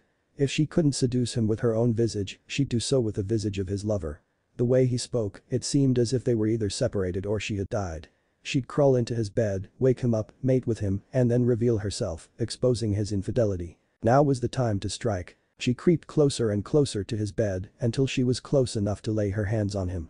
She reached out to caress his cheek like a lover would, her heart churning and beating faster than she thinks it ever has. Why was this making her so nervous? Was she afraid of retaliation? Did she come so far just to chicken out at the mere thought of her plan failing? Or was it more profound? Was she afraid of the love he'd heap onto her, thinking she was his lover? She stopped in her tracks, taking a deep breath. No, she needed to get through this. She would not admit defeat. Steadying her trembling hand, she continued to reach out to him. Until a crushing force gripped her wrist, startling the daylights out of her. She turned to the side her wrist was being crushed on and saw the visage of a massive black dragon staring back at her. The wind left her lungs and her mouth hung open as if to scream, but she didn't. She couldn't risk waking up her target and she'd surely wake up the entire city if she emoted the terror she was currently feeling. What are you doing? Office, the original, asked, speaking in a hushed tone. Sleep is important. I cannot be trained if he does not sleep. Office had come a long way in her training. She couldn't do anything that required chakra, but more achievable things like stealth and hiding in plain sight were learned. She had taken to, for lack of a better term, bodyguarding Naruto and Sasuke. It occurred to her that, as powerful as they were, if either of them were to be off in their sleep or simply did not get enough sleep, they could not continue to train her. She herself did not need sleep, so she decided that she and her clone, Lilith, she had named her, would stand at their bedsides and watch them sleep every night. Was it creepy? Yes. Was it effective? The results speak for themselves. The Mamo scrambled to come up with a way out of this. The dragon god would obliterate her if she made one wrong move, and she still had a score to settle with the man in the bed. Cogs turning furiously in her head, and her eyes widened. I was just coming to put up some protection spells. Can't have too much security, right? She was sweating bullets, hoping Office would buy it. Office pulled her closer, growing to exactly her height and looking her straight in the eye. I see right through you, she said with an air of authority. Harming him is forbidden. I will not kill you, for it would make him sad and interfere with my own plans. Flee, before I change my mind, Fox. With that, she released the Fox Yokai and let her run back to when she came. She turned back towards Naruto, looking over him. Why do you tolerate her? She asked. Naruto rose up from his bed, fully awake. She knew he was awake this whole time. She needs help was his simple reply. She seemed to have only known suffering and depravity with the way she spoke back at the shrine. Naruto had once said that if helping someone made him a fool, he'd be a fool for his entire life. As much as everything's changed, that remained the same. He probably couldn't even be classified as a ninja anymore, but his beliefs carried over. He never went back on his words. It was his nindo, his ninja way. Fool, she said softly and skulked back into the shadows. She didn't understand emotions, much less ones that resulted in self-harm. He was a powerful fool, though, so she allowed it. She turned around before fully disappearing into the darkness, mouthing something at him. It'll bring you ruin one day. Current time. That day was today, he thought as he stood atop the burning building. He wanted to believe in the good in Tamamo, in her better nature. He never wanted it to come to this. She had asked to take a leave for some leisure and, being the foolhardy idiot that he was, he had allowed it. Now, innocent lives had been lost. She had gone and charmed 2 different leaders of the area into a large-scale skirmish over her hand. Spineless mooks who were slaves to their desires. They and their armies fought, bringing chaos to the land and forcing him and Sasuke to step in to stop the damage from spreading any further than it had. Sasuke had already taken care of his side of things. He had requested Sasuke to let him take care of Tama-chan specifically, to which the Uchiha obliged. Naruto made a few hand signs, his eyes still focused on Tamamo. Water style. Water dragon. A massive dragon made of water appeared, going through the various buildings that were on fire and quenching them, including the one they were standing on. Releasing the hand signs, Naruto continued to stare disapprovingly at her. She growled and hissed as if she was in agony. His gaze, it was messing with her, driving her mad. Why, she managed to croak out. Why what? Naruto spoke back, feeling a sense of deja vu. Why do you cling to this wretched illusion for so long? She yelled out, rage flashing in her now golden eyes. Even now, with the immense power you possess, you refuse to even target me. To order me. To defile me. Stop pretending and reveal yourself, fool. I haven't been pretending at all, Naruto spoke back in a hushed tone. I wanted to give you a second chance, that is all. What if I didn't want a second chance? What if I didn't want to be a slave? I never treated you like a slave. I gave you all the freedom you needed. This is what you did with it, Naruto finished, pointing down to the building they were standing on. It'd collapse at any minute. You took my agency away from me. You took away my right to die. She yelled out, shocking Naruto. Did she want to die? He could empathize with her if that was the case. Being 1,000 plus years old had given him time to think. Too much time, in fact. The thought had crossed his mind several times. It still does, but he can't just up and off himself. That wasn't how he wanted to go out. Gathering himself from the shock, he took a step forward. She took a step back. Another step forward. Another step back. Naruto stopped, seeing what was going on.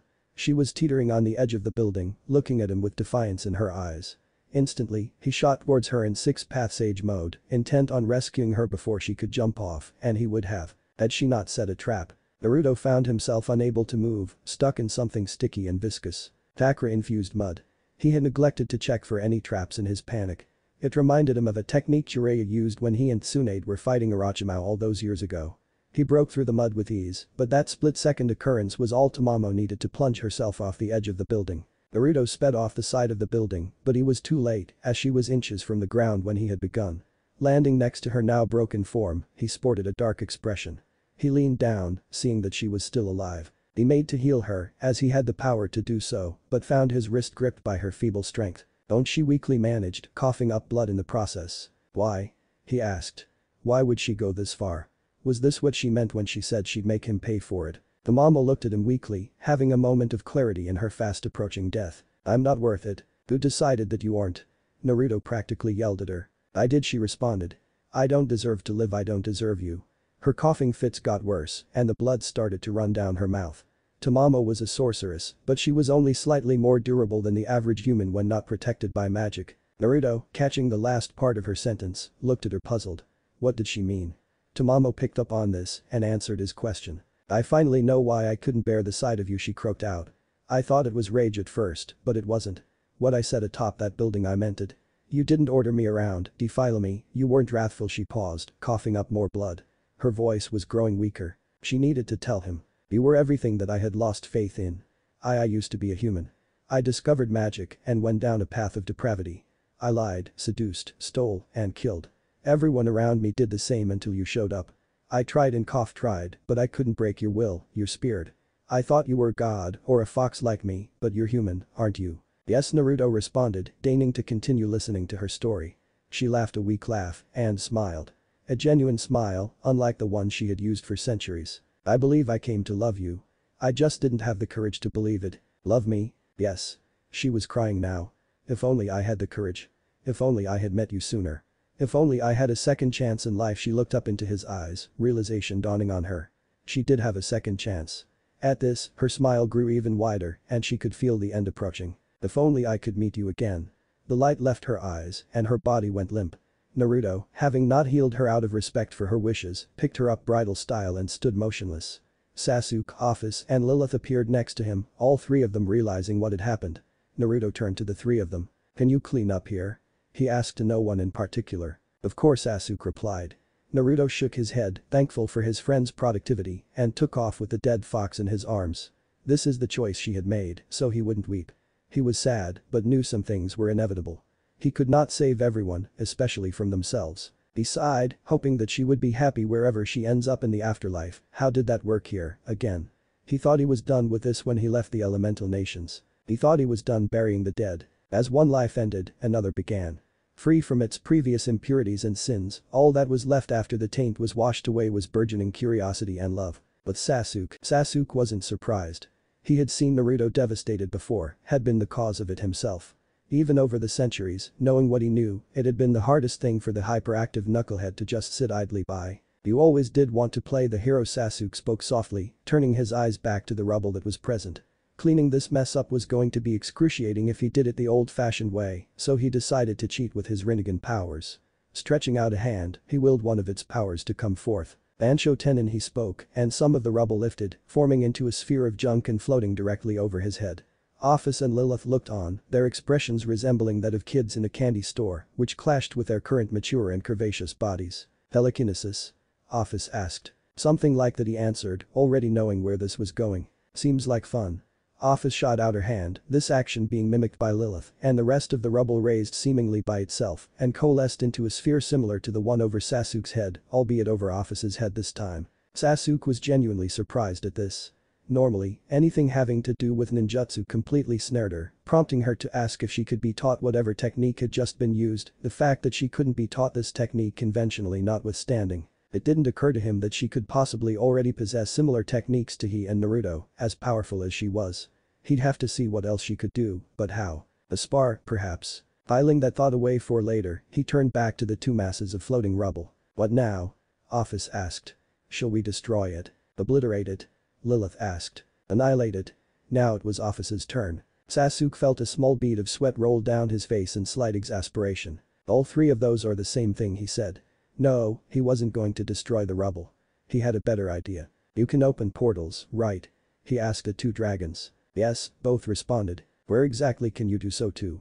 "Anywhere," Office replied. "Perfect. Alright, that's good. Open a portal into an active volcano and we'll fling all of this in." "I thought you said we weren't going to destroy it." Office was confused.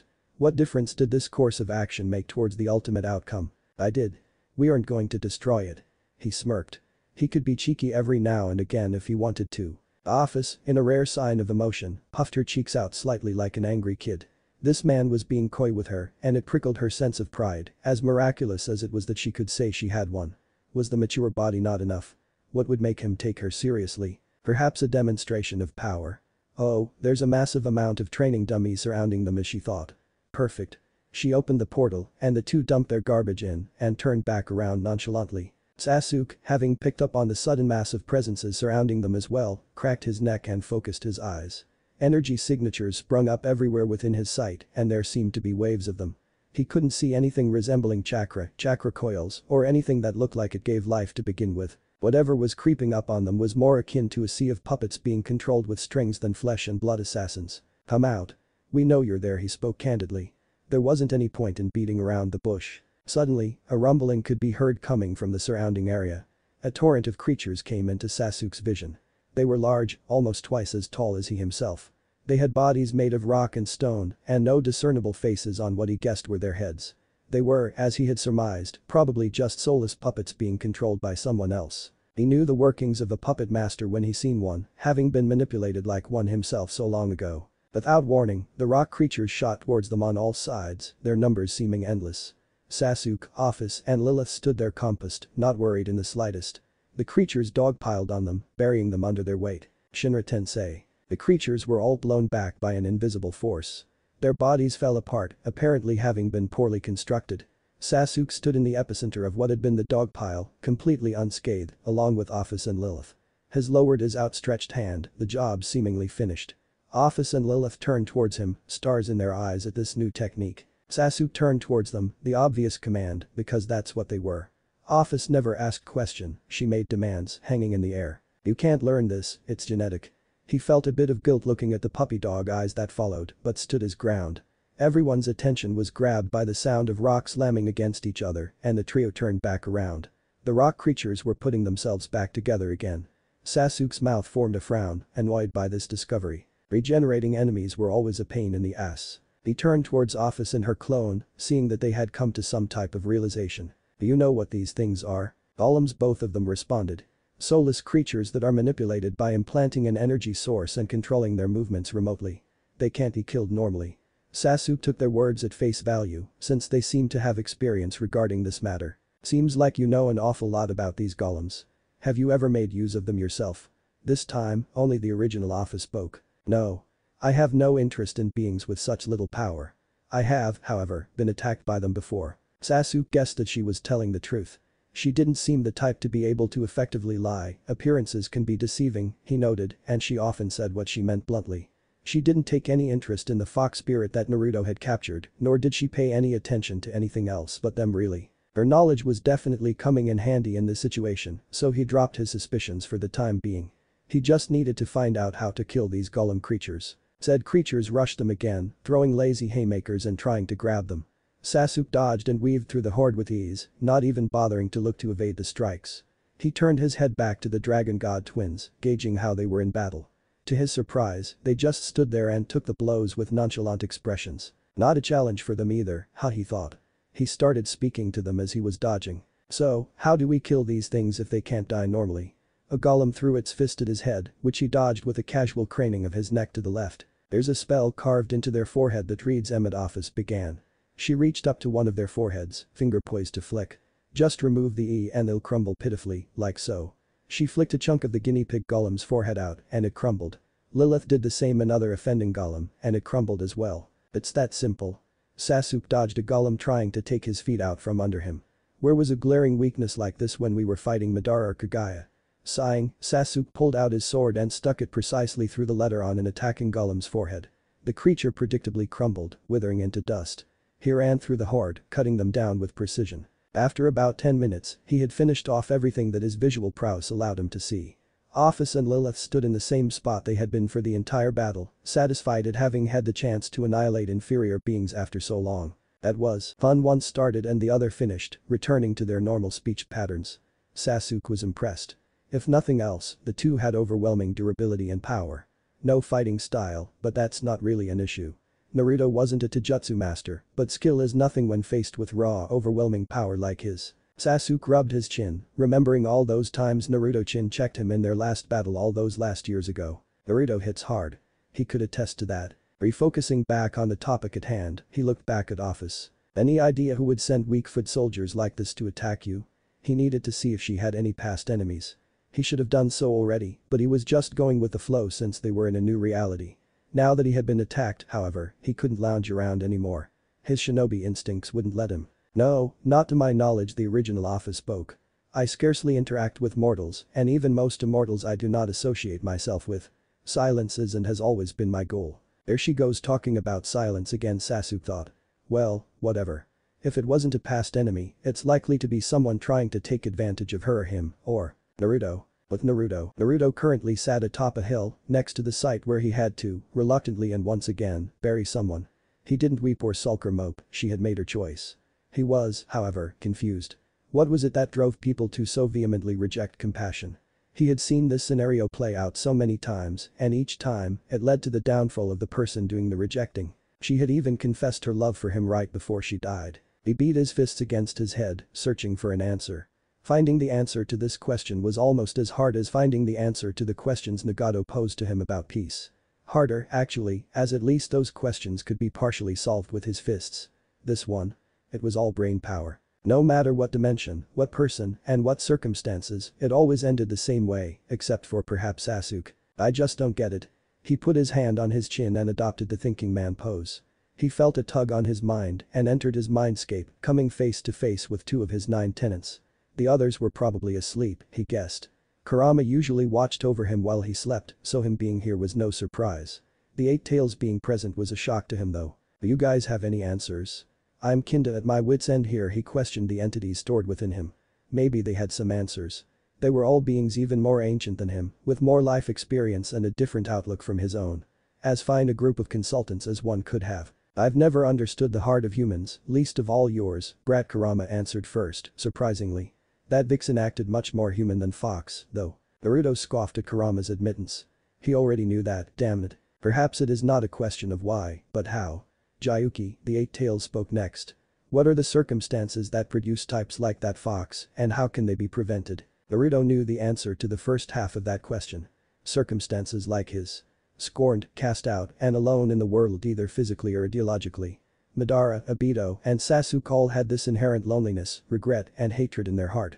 It drove them to do something, anything to ease their burden. That didn't explain why they all rejected compassion, though, since if anything, others helping them would have fixed the ache in their hearts like it did his. He simply could not understand from his perspective. Maybe it's just because people don't truly understand one another, Kurama blurted out. The old man always did preach about Ninshu and how chakra was meant to connect people, not harm them. You remember, right? That time the Alliance saw your life, your struggles, your triumphs, and everything in between. Naruto thought back.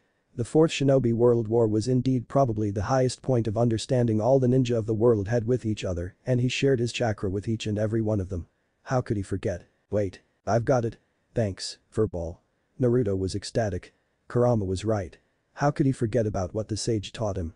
Chakra was the meeting point between everything in his home dimension, and he himself could spread his own. He didn't exactly want to save the world if he didn't have to, all that child of prophecy stuff was kinda just rust on him back home, but if he could spread Ninshu, he could prevent a lot of conflict, a lot of pain, a lot of death. He'd finally found a purpose. He came out of his mindscape, Kurama's booming voice, complaining about the furball comment, and turned to Tamamo no Mei's grave.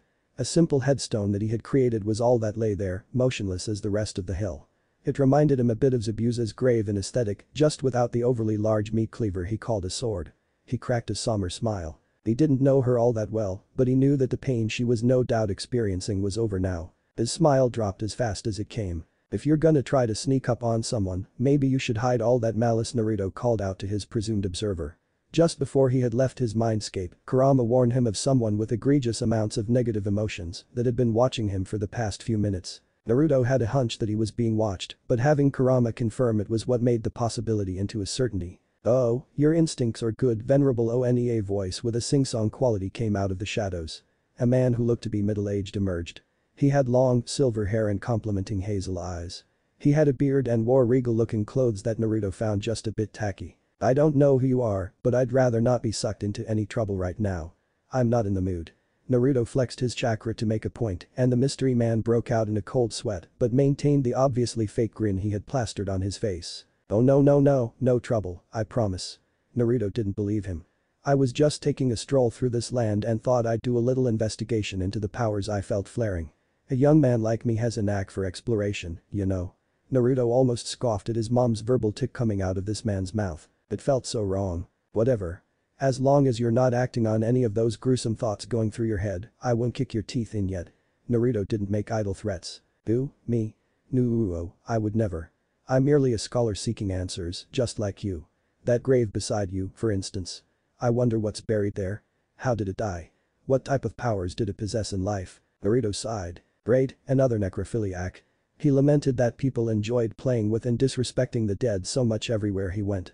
Kabuto, Orochimaru, even that Tobirama guy had apparently used Ito Tensei.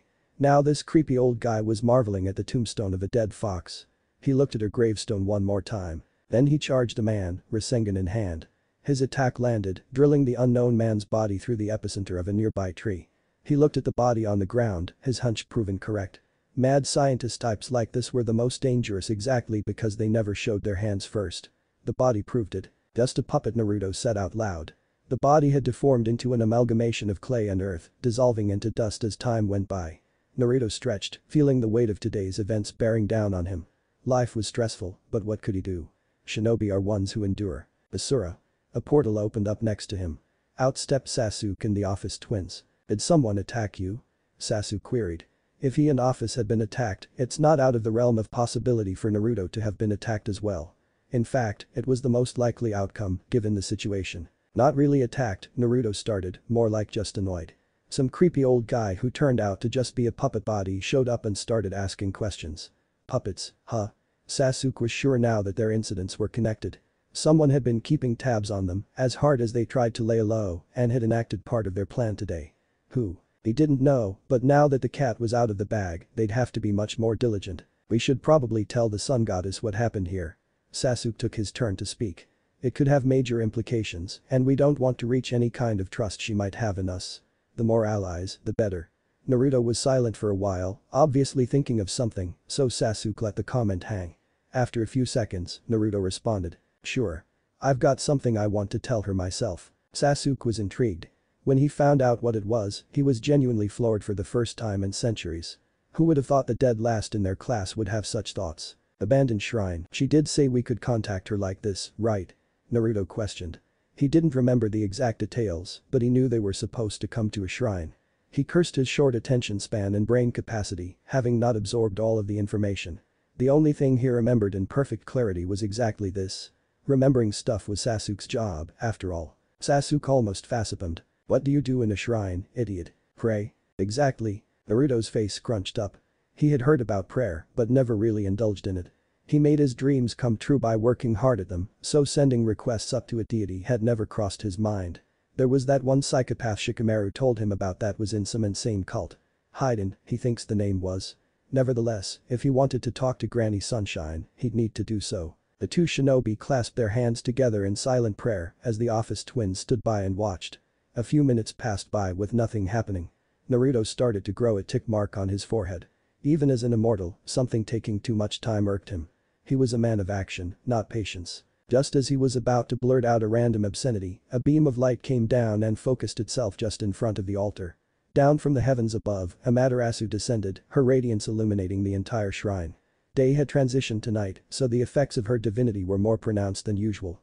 Still, this place was secure. They had made sure of it. Granny Sunshine. I was beginning to think you'd never show up. Naruto blurted out his own personal nickname for her without a second thought. Amaterasu was very taken aback. She'd never get used to that nickname. I suppose he is just excited to see me, she thought. She needed to get to the bottom of why they had called her here, though, so no more beating around the bush. It's nice to see you both as well, Indra-san, Asura-san. What made you call upon me? Normally, these two were fine if they were left alone. It had been that way for months. Something apparently did crop up just recently, though. Two lords and their vassals participating in a small-scale skirmish for some unknown reason. Were these two at the heart of that? Yes, we were involved in that conflict earlier today, if you were wondering, Sasuke answered, almost seeming as if he could read her mind. She turned towards him, not too surprised at this revelation.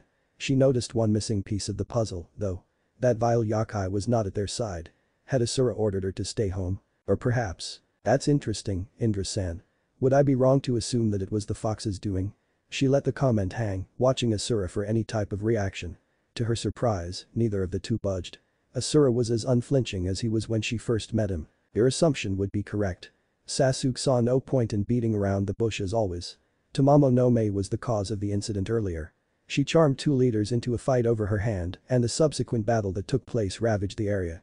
Amaterasu was slightly miffed that she was still able to cause trouble after she forced her into servitude. Asura must have given her too much freedom. And? What became of her? She died, Sasuke responded simply. Naruto flinched ever so slightly. Amaterasu did not notice it. The expression on the goddess's face betrayed no intense emotion, but inside, she was secretly relieved. No longer would that heathen terrify her children and her land. No longer would she wreak havoc and disrespect her authority. Yes, this was good news. A casualty of war, one suppose. Sasuke could almost taste the smug aura rolling off her, but didn't say anything about it. Naruto took his turn to speak. Yeah, but that's not all, Granny Sunshine. His face had become that of a diplomat again, hardening and focusing. There was another force at work here. Someone that was able to keep tabs on us without us noticing these last few months. He approached me and attacked Indra with golems. The goddess's face soon fell, a frown marring her beautiful features. Was there more trouble afoot? This guy, he's dangerous. I can tell. He approached me through a puppet, but it still reeked of negative emotions and had this menacing aura about it. His intent to harm is real. Naruto punctuated his sentence by putting emphasis on the last word. He hadn't felt such deep-seated malice since facing down Kurama in his mindscape for the first time. Their home could be in danger. Naruto's words caused Amaterasu to adopt a stern expression that looked alien, adorning her features. Her pupils turned into what appeared to be miniature suns. Naruto was inwardly a bit happy. Anyone with such fierce devotion to their home couldn't be evil. Tell me everything you know, she almost commanded. There's not much, really, Naruto started. He's average height with grayish silver hair, an evil-looking goatee, hazel eyes, and tacky regal wear. That's how his puppet looked, at least. If the matter at hand wasn't so dire, she would have laughed. Alas, it was dire, so she kept up her stern look. Realization dawned on her face as the description he gave matched one individual she had had the misfortune of encountering once upon a time. Rizavim, she blurted out with venom. The son of the morning star and the most nefarious individual she had ever met. She thought that she had banished him from her lands for good, but apparently, he was back up to his old schemes again. The brat was so obsessed with power and being evil for evil's sake. She'd need to be much more hawk-eyed now. You know this person? Sasuke asked. Naruto nodded affirmatively, wanting an answer as well. Intimately. He's one of the vilest creatures in all of creation. If I had to choose between resurrecting that fox and letting him run free, I would bring her back every time. Wow. He sounds like a real handful, Granny Sunshine. You don't know the half of it. She didn't comment on her nickname if she had noticed it. Now that this was the situation they were in, she figured that she'd make her move. She had fostered goodwill with these two and let them stow away in her territory. They in turn hadn't done anything malicious or taken advantage of her. They even kept the Ouroboros dragon under control. It was now or never. Thank you two for coming to me with this. It's very reassuring to have two extra pairs of eyes and capable warriors looking out for my land. In fact, I'd like to extend a proposal to you both. How would you two like to become integrated into my pantheon? She had lain her motives bare, now all she had to do was wait for their answer. To say that they hadn't been expecting this would be a lie. Naruto and Sasuke were no fools. As kind as she was, they knew she gained something from having them around.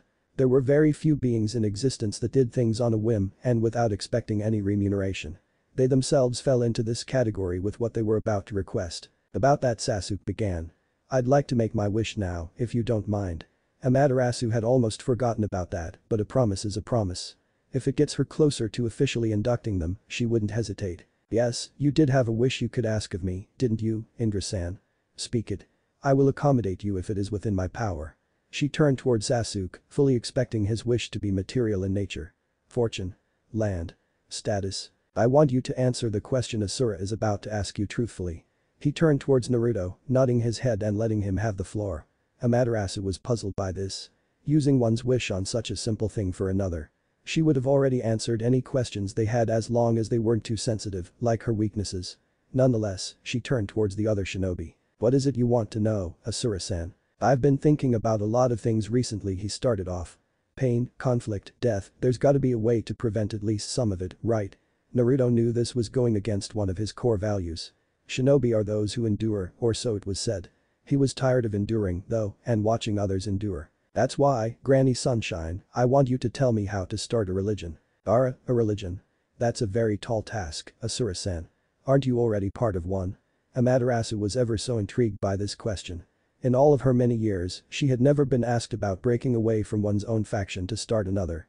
Most would-be deserters did it without consulting anyone and in secret, for good reason too. Most considered it treason. Well, not quite, Sasuke chimed in. We're not exactly from here. This caused Amaterasu to tilt her head. Did he mean they weren't natives to her land? That was a rather obvious fact, so she was perplexed why they brought it up. Sasuke continued, seeing the questioning look in her eyes. What I mean is that we're not from here entirely. Not just this plane of existence, or even this dimension, but this reality altogether. He had to be extra thorough, as those terms could easily get mixed up with one another. He and Naruto had discussed this just prior to getting to the shrine, and, since they apparently had someone snooping around and trying to profile them, they figured it was time to go loud. Amaterasu was trustworthy enough, judging from her fierce loyalty to her home. Oh, so, you two are conceptually different beings altogether? That explains a lot, actually. I did wonder how there could be two Indra in existence at the same time. Leaving that matter aside. The temperature in the room rose to scalding hot levels. Why did you deem it necessary to deceive me? Apparently, Amaterasu was angry. Naruto and Sasuke stared her down, not really affected by the almost nuclear levels of heat. Simple, Naruto started, you would have done the same thing in our situation. In a new land, with no connections, no allies, and no knowledge, who exactly would you trust at first sight? Naruto punctuated his point with another statement. I'm sure you kept tabs on us even up to today. Naruto was once a leader himself. Threats to his home were never taken lightly, so he could empathize with her spying on them. Spying on a true sage was easier said than done, however. That Rizavim guy must have been using golems, judging by what Sasuke said. Golems weren't alive in the first place, so he couldn't sense their life energy, and they had no emotions either. Unfeeling, unnatural monsters who can neither resist nor refute their master's will. Danzo would be proud. Back to the matter at hand, the sun goddess's temper began to fade, and so too did the temperature of the room. She couldn't deny him, for as benevolent as she had seemed to be, she had tasked several of her lesser deities with keeping an eye on these two newcomers. These two were absurdly powerful, and they could either be her greatest assets or her greatest enemies. She couldn't afford for the latter to happen. Alright, I'll admit, I'd have done things similarly. Now, as for your question, starting a religion is not all that complicated, actually. She finished with a smirk, which threw the two shinobi off, as it looked out of place on her features. She continued, a bit amused at their expressions. To become a deity, one either has to be born into it or recognized by the chief deity of another religion. You two have already covered that base. Naruto and Sasuke shook their heads, understanding what she meant. Their little white lie had already gotten them recognized by several individuals both intentionally and unintentionally, including the goddess in front of them, as well as the person who sent them on their way when they first got here. They both idly wondered for a bit what happened to him, seeing as how he was in the middle of a war when they arrived and nothing had been said of the outcome. They both shrugged. They'd just find out about it later. Amaterasu continued. The second part of the equation is where it gets hard. You see, we deities are beings of faith. Our powers are shaped, sustained, and amplified by the followers of our regions. The more widespread our influence and the more intense the feelings behind the worship, the more powerful we become. Simply put, humans are the foundation of everything. You must cultivate humans, make them have complete faith in you and your abilities. Perform miracles, grant wishes, fix problems that they thought unfixable. Naruto and Sasuke narrowed their eyes, not liking the implications of having to cultivate and manipulate their own kind, especially Sasuke. So, Sasuke began, tone just a bit icy, we're essentially creating a cult. Upon the uttering of the last word, Amaterasu adopted a neutral expression. The cult is nothing more than a group of zealots worshipping a false idol with false faith. I can't say how it is for other pantheons, but here, all of my followers are regarded as if they're my own children.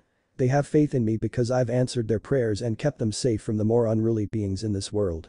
I've earned their worship. Anyhow, those are the only two requirements for becoming the head deities of a religion. Naruto idly sat by and wondered about the validity of that claim, considering Tamamo no Mae was apparently this terrible being that had ravaged her lands for years, but he let that train of thought go. Nobody was perfect, least of all himself. There had been many things that slipped through his grasp back home as Hokage, so he was in no position to judge anyone. Amaterasu was soon encased in an almost blinding, shimmering ray of light. What this signified, the shinobi pair did not know. I trust that I've answered your question thoroughly enough. They both shook their heads. Now, I must return to my abode and take care of some business. Whatever you two do from now on is on you. Thanks Granny Sunshine. Naruto returned to his jovial kid-like nature. Likewise Sasuke added on. Oh, but before I go, what are your real names or titles? The sun goddess was ever so curious to learn just a little bit more about them. Naruto and Sasuke looked at each other out of the corner of their eyes briefly, smirks evident on their faces. I'm Sasuke, the last Uchiha. And I'm Naruto, the orange Hokage Dadabayo. Training grounds. It took a few hours, but Naruto and Sasuke had successfully negotiated being able to keep this place as their base. Of course, since they were going to be on the move, the venue would need to move as well. That meant they needed to shrink it basically, but neither of them could do that without actually destroying the building. Good thing they had an easily convinced dragon god following them around. So, by merely shrinking this place, you two will teach me a super secret shinobi technique. Very well then, I will grant your wish and hold you to this promise. Does that mean you're gonna keep following us? Naruto would be lying if he said he didn't kinda want to ditch the annoying dragon, but seeing as how she was doing this for them, he didn't see any harm in letting her follow them for a while longer. What's the worst that could happen? I will be adorning the headband you two occasionally wear as well. I will learn all of your secrets, even if it takes eons. Sasuke. Your deal, your problem, dope. The raven-haired Uchiha smirked at his friend's obvious irritation. However, since we're going through with this, we do need to discuss a plan of action. As was outlined, building a religion takes time, sometimes even centuries. Yeah, I know. I've given it plenty of thought. We don't need a worldwide following, but we do need to get out there and learn more about the world at large. Splitting up covers more ground, but staying together is safer. Naruto was leaning more towards heading out as a duo, that way they'd be able to cover each other if one of them found themselves in a sticky situation. No, we should split up, Sasuke responded. Naruto's jaw nearly hit the floor in shock. Sasuke was a loner in his early days, but he thought he'd gotten over that a long time ago. Was he still? Team, are you? No, I'm not. Sasuke could practically read Naruto's mind from the expressions on his face. You're just forgetting one, or actually, two big elephants in the room. He gestured to the two identical dragons standing by dutifully. Naruto instantly caught on. Yes, we won't be alone. She was our guide when we first came into this world and she can do so again. She's strong, maybe as strong as you and I, and she knows her way around better than we do. The sun goddess even seemed to be scared witless of her, so she's got a reputation. Naruto nodded, taking in the details. Since she was going to be following them anyway, why not have both halves of the Dragon Kid accompany them? That'd knock out two birds with one stone. Are you up for that, Dragon Gaki? Naruto chided Office, who maintained a neutral expression on her face. Whatever furthers my goal is what I shall do. Naruto rolled his eyes at them, finishing each other's sentences again. Great. Now all we need to do is plot a course for everyone. I'll go east, you go west, and decide from there.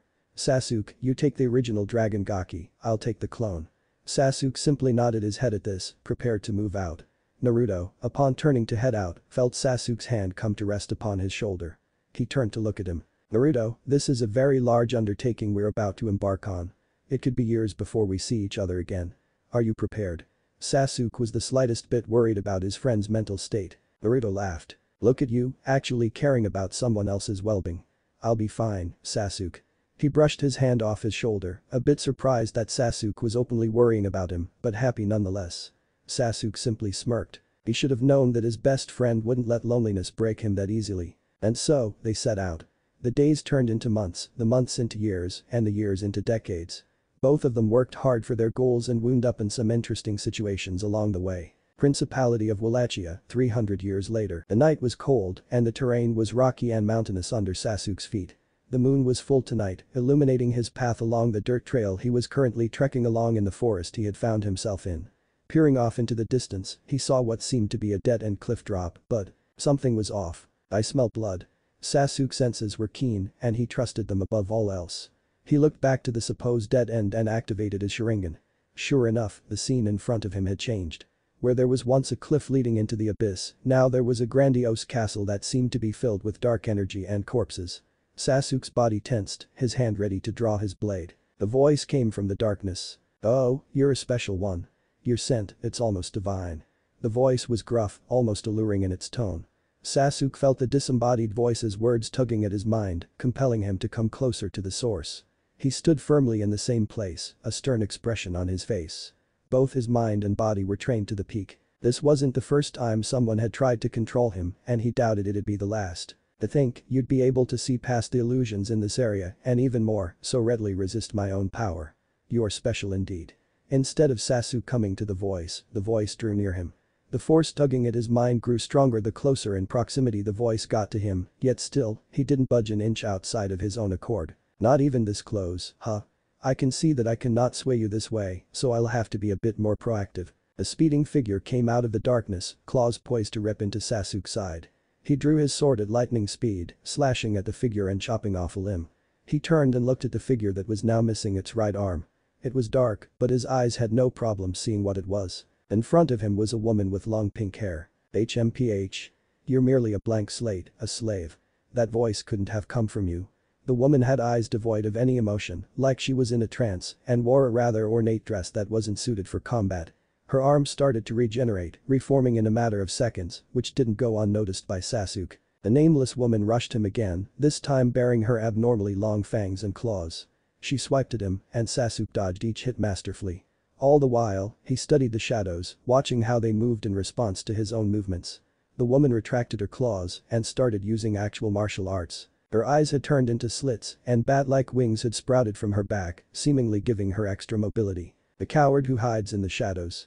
Not even worth my time. Sasuke parried another blow from the nameless woman, fixating his gaze on her. She looked into his eyes, and the world seemed to stand still for the two of them. The scenery fell away, and it was just the two of them in a black void. No longer was she relentlessly attacking him, instead she shed tears. How did you, she spoke, her voice almost sugary sweet in contrast to her prior actions. I've placed you under my genjutsu temporarily. Now, you can tell me who's controlling you without any interference. I don't understand. I thought the binding was absolute. The woman was bawling by this point. I take it you're still conscious of your actions, but can't stop your body. Sasuke asked a different question, hoping to get some answers. Yes, I am. I hate doing this to people. Countless lives lost, all that bloodshed, all to feed him. She spat out the descriptor with venom, indicating that she hated whoever was controlling her if it wasn't obvious enough already. Sasuke was not an overly sentimental person, but he could empathize with this woman. She might even have it worse than him, as she can't even move her body as she wanted whilst being manipulated. So, he hatched a plan. Back in the real world, only a second had passed. Anyone who didn't know about Genjutsu would be none the wiser to what had just transpired. The two combatants continued to fight fiercely. Sasuke swept the woman's feet from out underneath her, pinning her down with his body. He streamed 6 paths chakra through his katana and raised it, ready to pierce her heart with it. He plunged it down, keeping his eye out for how the shadows moved. One shadow swayed. He had found his target. Using the power of his eye, he swapped the woman with the beast in the dark and plunged his sword directly into its chest. The beast howled bloody murder, its demonic visage twisting in pain and rage. "Ah, damn it. How did you?" The beast coughed up blood before it could finish its sentence. Sasuke stood up, retracting his sword and swiping the blood off it before sheathing it again. "Simple. It's one of my powers. You may think you're stealthy, but you're nothing compared to the foes I've faced." Sasuke chided the beast, knowing he had struck true with his sword. Facing a god in combat wasn't the best move. "So you really were divine." The beast breathed its last breath, looking at Sasuke with all the malice it could muster before it died. It bounced off Sasuke, having faced down much worse. He turned to the woman, who stared at him as if he was something that shouldn't exist. He couldn't say he was surprised, honestly. The gods apparently didn't intervene in affairs like this too often, preferring to sit in their ivory towers. He wouldn't be like that, though. He was a man of action. "Thank you for saving me," the Pincat blurted out. She felt a bit apprehensive, now knowing that she was standing in the presence of a literal god. Sasuke waved off her anxiousness, not one to put up with formalities if it made others uncomfortable. He's used to praise and people gawking at him, but it would take some time to get used to people revering him. "Say nothing of it. Just go somewhere where you'll be safe. Your family, preferably. I can tell you're not weak, so I won't be escorting you." The mood shifted and the woman appeared to be sad. He raised his eyebrow at this. Was there some unknown tragedy afoot? "Actually, I don't have a family to go back to. My race was nearly wiped out. To my knowledge, only she pointed at the dead creature on the ground, and I remained. I suppose it's just me now," though Sasuke's eye nearly twitched. This woman was clearly not human, but all the same, she had basically gone through the same developments he did when he was a genin, though she appears to be fully grown in contrast to him. "Take her with you." Office leaped out of the darkness, landing right next to Sasuke. They had a brief stare down, trying to silently assert their wills over one another, as they often did. Office grew to Sasuke's height for added effect. When 5 minutes passed without anyone saying a word, the staring contest was broken. "No," Sasuke said. "Yes," Office responded. "No. Yes. No. Yes." The nameless woman watched them argue like the brooding pair they were. She didn't quite know how to interject, but she knew that she didn't want to be a bother to her savior if he didn't want her around. To that end, she found the courage to speak up. I'm sorry to interrupt," but the two turned towards her, slightly unnerving her. "I'd hate to be a bother to you, especially after saving me, so I'll take my leave if that's okay with you." Sasuke smirked, as this meant that he had just won the argument against Office without having to really put any effort in. The woman unfurled her wings, taking off into the night sky, only to hit an invisible wall and fall pitifully back to the ground, nursing her bottom as she landed hard. "I've put up a barrier," Office called out. "You won't win this." Sasuke felt the urge to faceap him. This was just like her, petulantly asserting her power whenever she felt like it. It's a miracle 300 years of this hadn't made him commit seppuku. Turning back to the woman who was in moderate pain, Sasuke deigned to ask a question. "How long is your lifespan?" "My lifespan? Well, she's a vampire," Office interjected. "She'll live until she is killed." "An immortal, then?" Sasuke questioned. "Yes. The one you just killed was the king of the vampires. He used to be called Dracula, but more recently started going by Alucard." Sasuke went over this information in his head. He had learned of vampires about 50 years ago, but hadn't encountered one personally until now. They were entirely nocturnal and sustained themselves off human blood, which would explain that smell from earlier. A small smirk made its way onto his face, now knowing that he had dispatched of the king of the vampires with ease. More importantly, what to do with this woman. If her story is to be believed, she's the sole survivor of a clan extinction just like him. Leaving her be probably wouldn't be harmful, as she didn't seem to want revenge for him killing her captor, but what if? Deciding on his course of action, he spoke in a commanding tone. "Very well. He gestured to the Pincat vampire, "if you want to come with us, then come. If not, we'll take our leave and leave you to your own devices." He decided that he'd give her a choice. It was a simple thing, but it's something he never had when he was in this same situation. He always wondered what would have become of him if his brother had just been truthful with him from the start and they ran away from the village together. There's no sense in crying over spilled milk now, though. The vampire woman stood silently for a second, becoming introspective.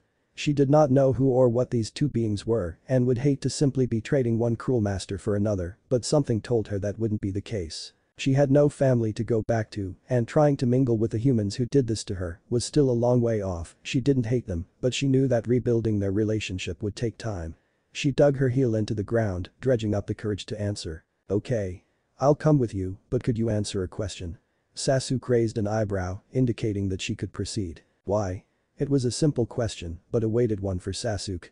He decided he'd be truthful, feeling empathy for the woman. Because you are like me, and I don't want you to become even more like me. The vampire woman was puzzled at this, and it showed on her face.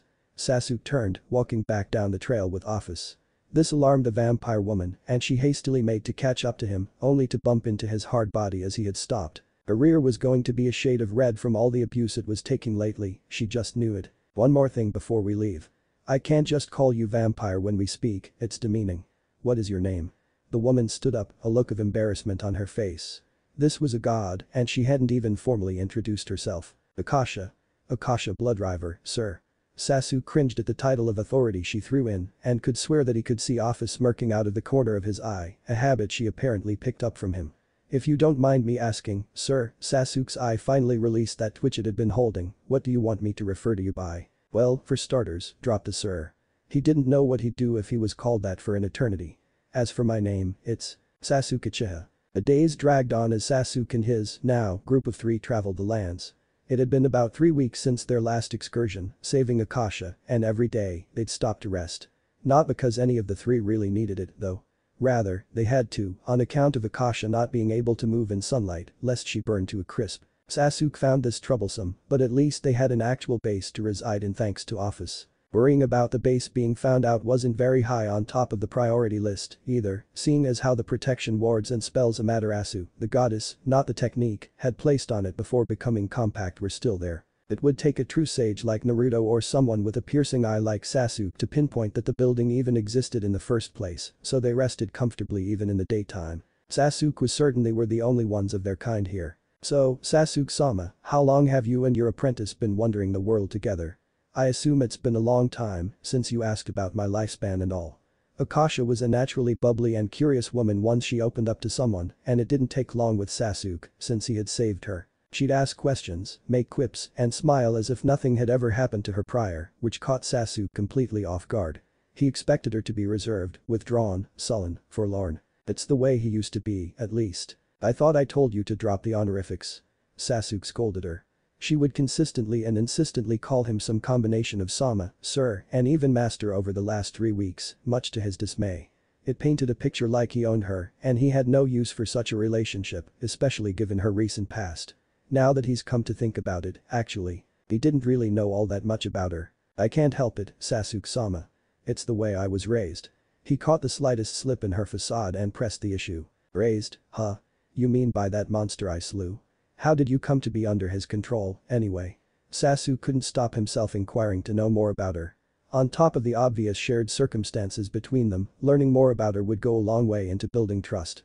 That goddess had said that humans were the key to starting a religion, but he wondered, was that all there was? Could supernatural creatures become a foundation as well? Why yes, she stuttered a bit, trying to return to her bubbly facade, he was indeed the one that raised me.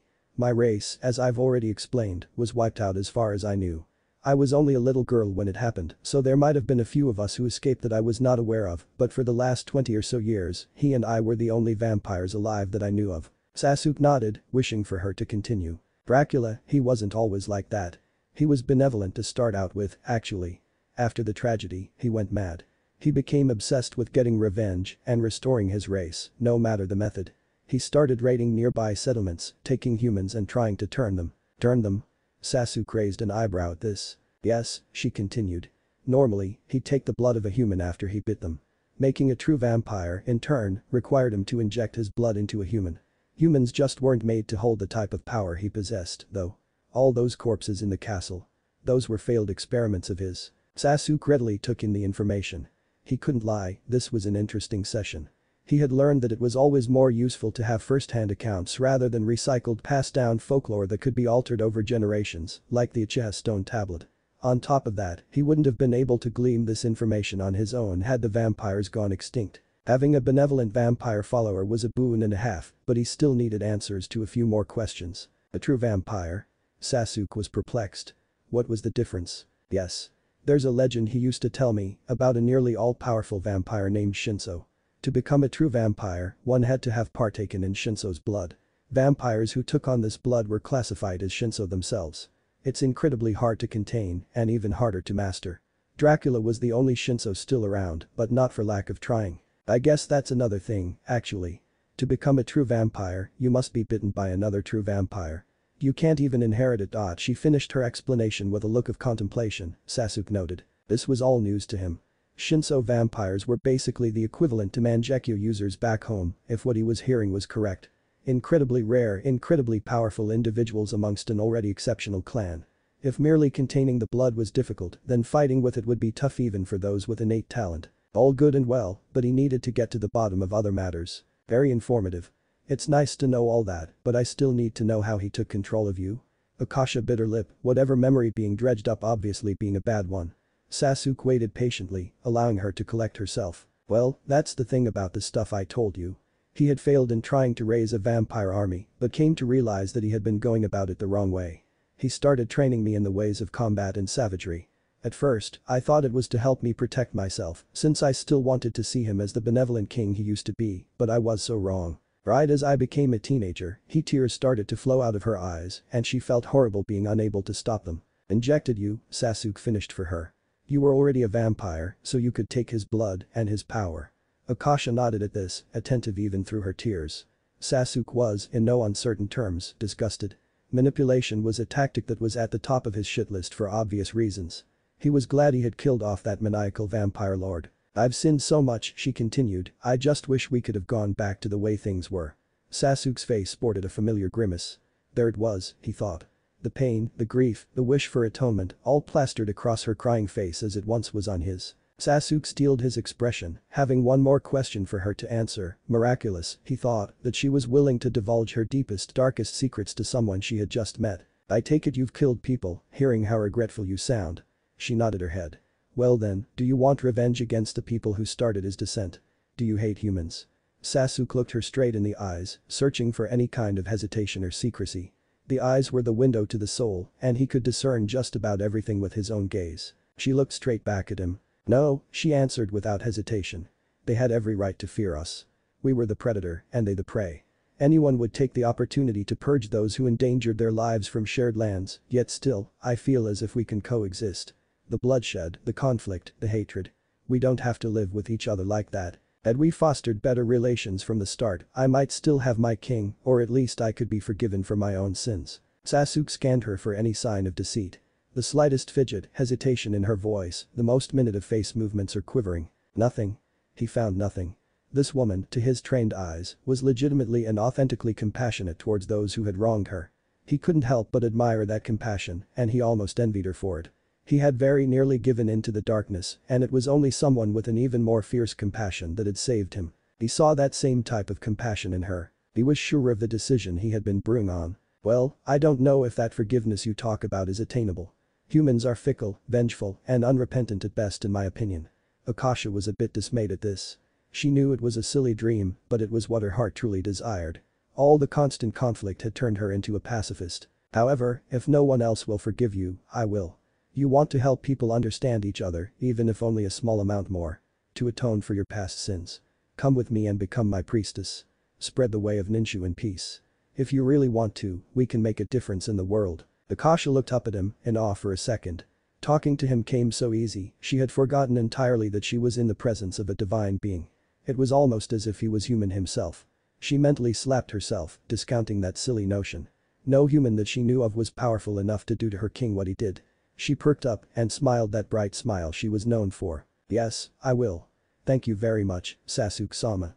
Sasuke sighed at the honorific, knowing that he'd probably never be able to rid himself of it. On the contrary, she'd probably start calling him by titles more now that she had officially become his priestess. In the words of that slacker from back home, what a drag. Come. We're heading out. You, too, Dragon God. Office popped out of the shadows, having been practicing her ninja concealment the entire time. She sported a smirk on her face, which was unnerving to Sasuke for some reason. Alright, Sasuke-sama. Sasuke visibly flinched at the honorific. This damned kid was learning how to be a smartass. He could think of only one person suitable enough to have been the culprit. Naruto. Simultaneously, Kyoto. A pair of fluffy fox ears peeked out from below comfy-looking covers. As the covers slid down the figure, it was revealed that it was a blonde woman with rather enticing proportions wearing a revealing nightgown. She yawned and stretched, having apparently just woken up from a nap. Princess. Princess. A voice echoed from down the hall connected to her room. You're going to be late for your appointment, Princess Yusaka. The now-named Yusaka scowled, annoyed at this faceless message relayer. She knew, damn it. I'll be right there. Thank you for coming to alert me. She spoke in a sweet yet regal tone, trying to assuage her servant's fears. The servant bowed and left, satisfied with having gotten a response from her. She got up from her bed, her seafoam green nightgown barely containing her enormous bust. I'm tired of this. I'm only 300 years old, and the council are already rallying for me to produce an heir. Rotten, old fogies. I'll do it when I'm good and ready. She was in a bad mood. The council had been pushing her to meet with bachelors for weeks on end, trying to coerce her into having a child. They hadn't gotten to her early enough in her life to brainwash her, so they were trying to have her push out a child that they could mold to their liking. Repulsive. She put on a traditional Maiko outfit. The white top struggled, as did everything else she wore to conceal her cleavage, and the red pants, called hakama in her native land, showed off her shape even though they didn't cling tightly to her skin. She completed the look with a pair of brown sandals and white socks. The look was meant to give off the impression of purity, as she obviously could not come off as a promiscuous woman with the position she was in as the leader of the Kyoto Yakai and personal priestess to Amaterasu. She trudged through the halls of her palace, mentally preparing herself for the slog of turning down the tens of suitors she was sure were going to be there. It pained her to no ends, having to do this so often. She stepped into the spacious room that was to be the setting of her torture and sat on the elevated throne in the center of the room. She huffed, resolving herself to get this over with and then relax as much as she could for the rest of the day. The doors opened and a bunch of suitors were let in by more of her servants. One of the servants stepped up, speaking to the suitors. Each of you will present your case to Yusaka-sama as to why you are the most suited to wed her. Keep it brief, as she is a busy woman. Starting from the left, you may begin. Yusaka was mildly thankful for the servant telling them that she was busy. Partly because she was, and partly because whatever helped her run through this boring routine quicker was always welcome. She put on her best smile and gestured to the first man to step up to speak. 2 hours later, it was becoming harder to keep the fake smile up. Her face muscles were fatigued, so she settled for a playful look instead of a full-blown smile. The last person was coming up, so she only had to power through a few more minutes of this. She gestured at him without looking at him, knowing that he was at the end of the rank and file line. The person stepped up and she looked at him. Tall, blonde hair, and conventionally attractive. No different from all of the other men before him, she thought. Shallow and only interested in her because of her body or her wealth. They might say it differently, but they can't hide the lust in their eyes, in their souls. She was a practitioner of Senjutsu and could feel the auras of those around her easily. This man was no exception. She was ready to fake her enthusiasm for the 41st time that day, but suddenly, "Ack!" She cried out, obviously in pain. She clutched the sides of her head, her crown falling to the floor. She closed her eyes, trying to quell the intense pain she was feeling in her head. The shouts of both her servants and the suitors all started to blend together, becoming incomprehensible to her. Eventually, she blacked out. Darkness was all, and all was darkness. She could feel her body, feel her digits start to move, her eyes start to open. The intense pain was gone, replaced by a cold chill running throughout her body. She gathered all her strength and sat up in this void, confused as to what had happened. Had she died? Was she in a coma? So many questions, with so few answers. Suddenly, the scenery started to shift. No longer was she floating in a boundless black void, but now she was on the ground, staring up at someone who resembled that last suitor she was listening to. No, that wasn't quite right. This person was much more special. She could see the concern in his eyes and practically feel the waves of soothing energy rolling off him. He had 3 whisker marks on each cheek and soft blue eyes, making him wholly distinct from the bland man who was trying to charm her just seconds ago. This mystery man was saying something to her, but she couldn't make out what he was saying. Nothing made sense. It was as if she was living someone else's life right now. The image started to fade, and Yusaka found herself bemoaning the loss of this new person's visage, surprisingly. It made her feel nostalgic and appreciative, yet sick to her stomach at the same time. She couldn't quite piece together the puzzle just yet, but she knew that this man was somehow important. The void started to dissolve around her and she found herself becoming drowsy once again. She opened her eyes, now in her private chambers. She felt warm, more so than usual even under her covers. She blinked the spots out of her vision and turned to the head of her bed. Once she saw who was there, her question had been answered. No wonder it was so warm. Ah, hello, Amaterasu-sama. The black-haired sun deity looked at her ward with concern in her eyes, like a mother would her sick child. She walked to the side of her bed, even putting a hand on Yusaka's own to quell any remaining pain. I've been told that you suddenly just passed out, Yusaka. What happened? Has your health been well as of late? She shot questions at her, intent on getting to the bottom of this. She knew that her ward was less than pristine away from prying eyes. She had a sweet tooth in particular and ate sweets almost routinely, especially because her body shape was just immutable for some reason. I've been fine, Amaterasu-sama. I haven't eaten or done anything outside of my normal routine. Your normal routine is precisely what worries me, dear. Yusaka rolled her eyes. Even her actual mom wasn't this protective of her. Granted, her actual mother didn't dote on her as much as Amaterasu did either, so she supposed it was a fair trade-off. My routine had nothing to do with it. When I blacked out, there were these images. I saw a man with blonde hair looking down on me and talking. I couldn't make out what he was saying, but it all seemed so very important. I couldn't make sense of it, so I was hoping that maybe you'd be able to. She was sitting up now, trying hard to remember every detail. It all felt so real to her. An audible gasp came from the sun goddess, alerting Yusaka. She took it to mean that Amaterasu knew what this meant. This had never happened to her, but it could have been a regular occurrence among the gods.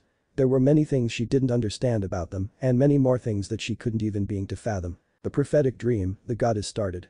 You will meet this man one day and experience something with him. Yusaka's eyes widened and her heart began to race. The thought of meeting whomever that was brought joy to her for unknown reasons. It seemed so far-fetched, but when a goddess tells you to expect it, you listen. She looked out of the window in her room wistfully. She knew not when, where, or how they'd meet, but perhaps this was a good omen. Perhaps this was her soulmate.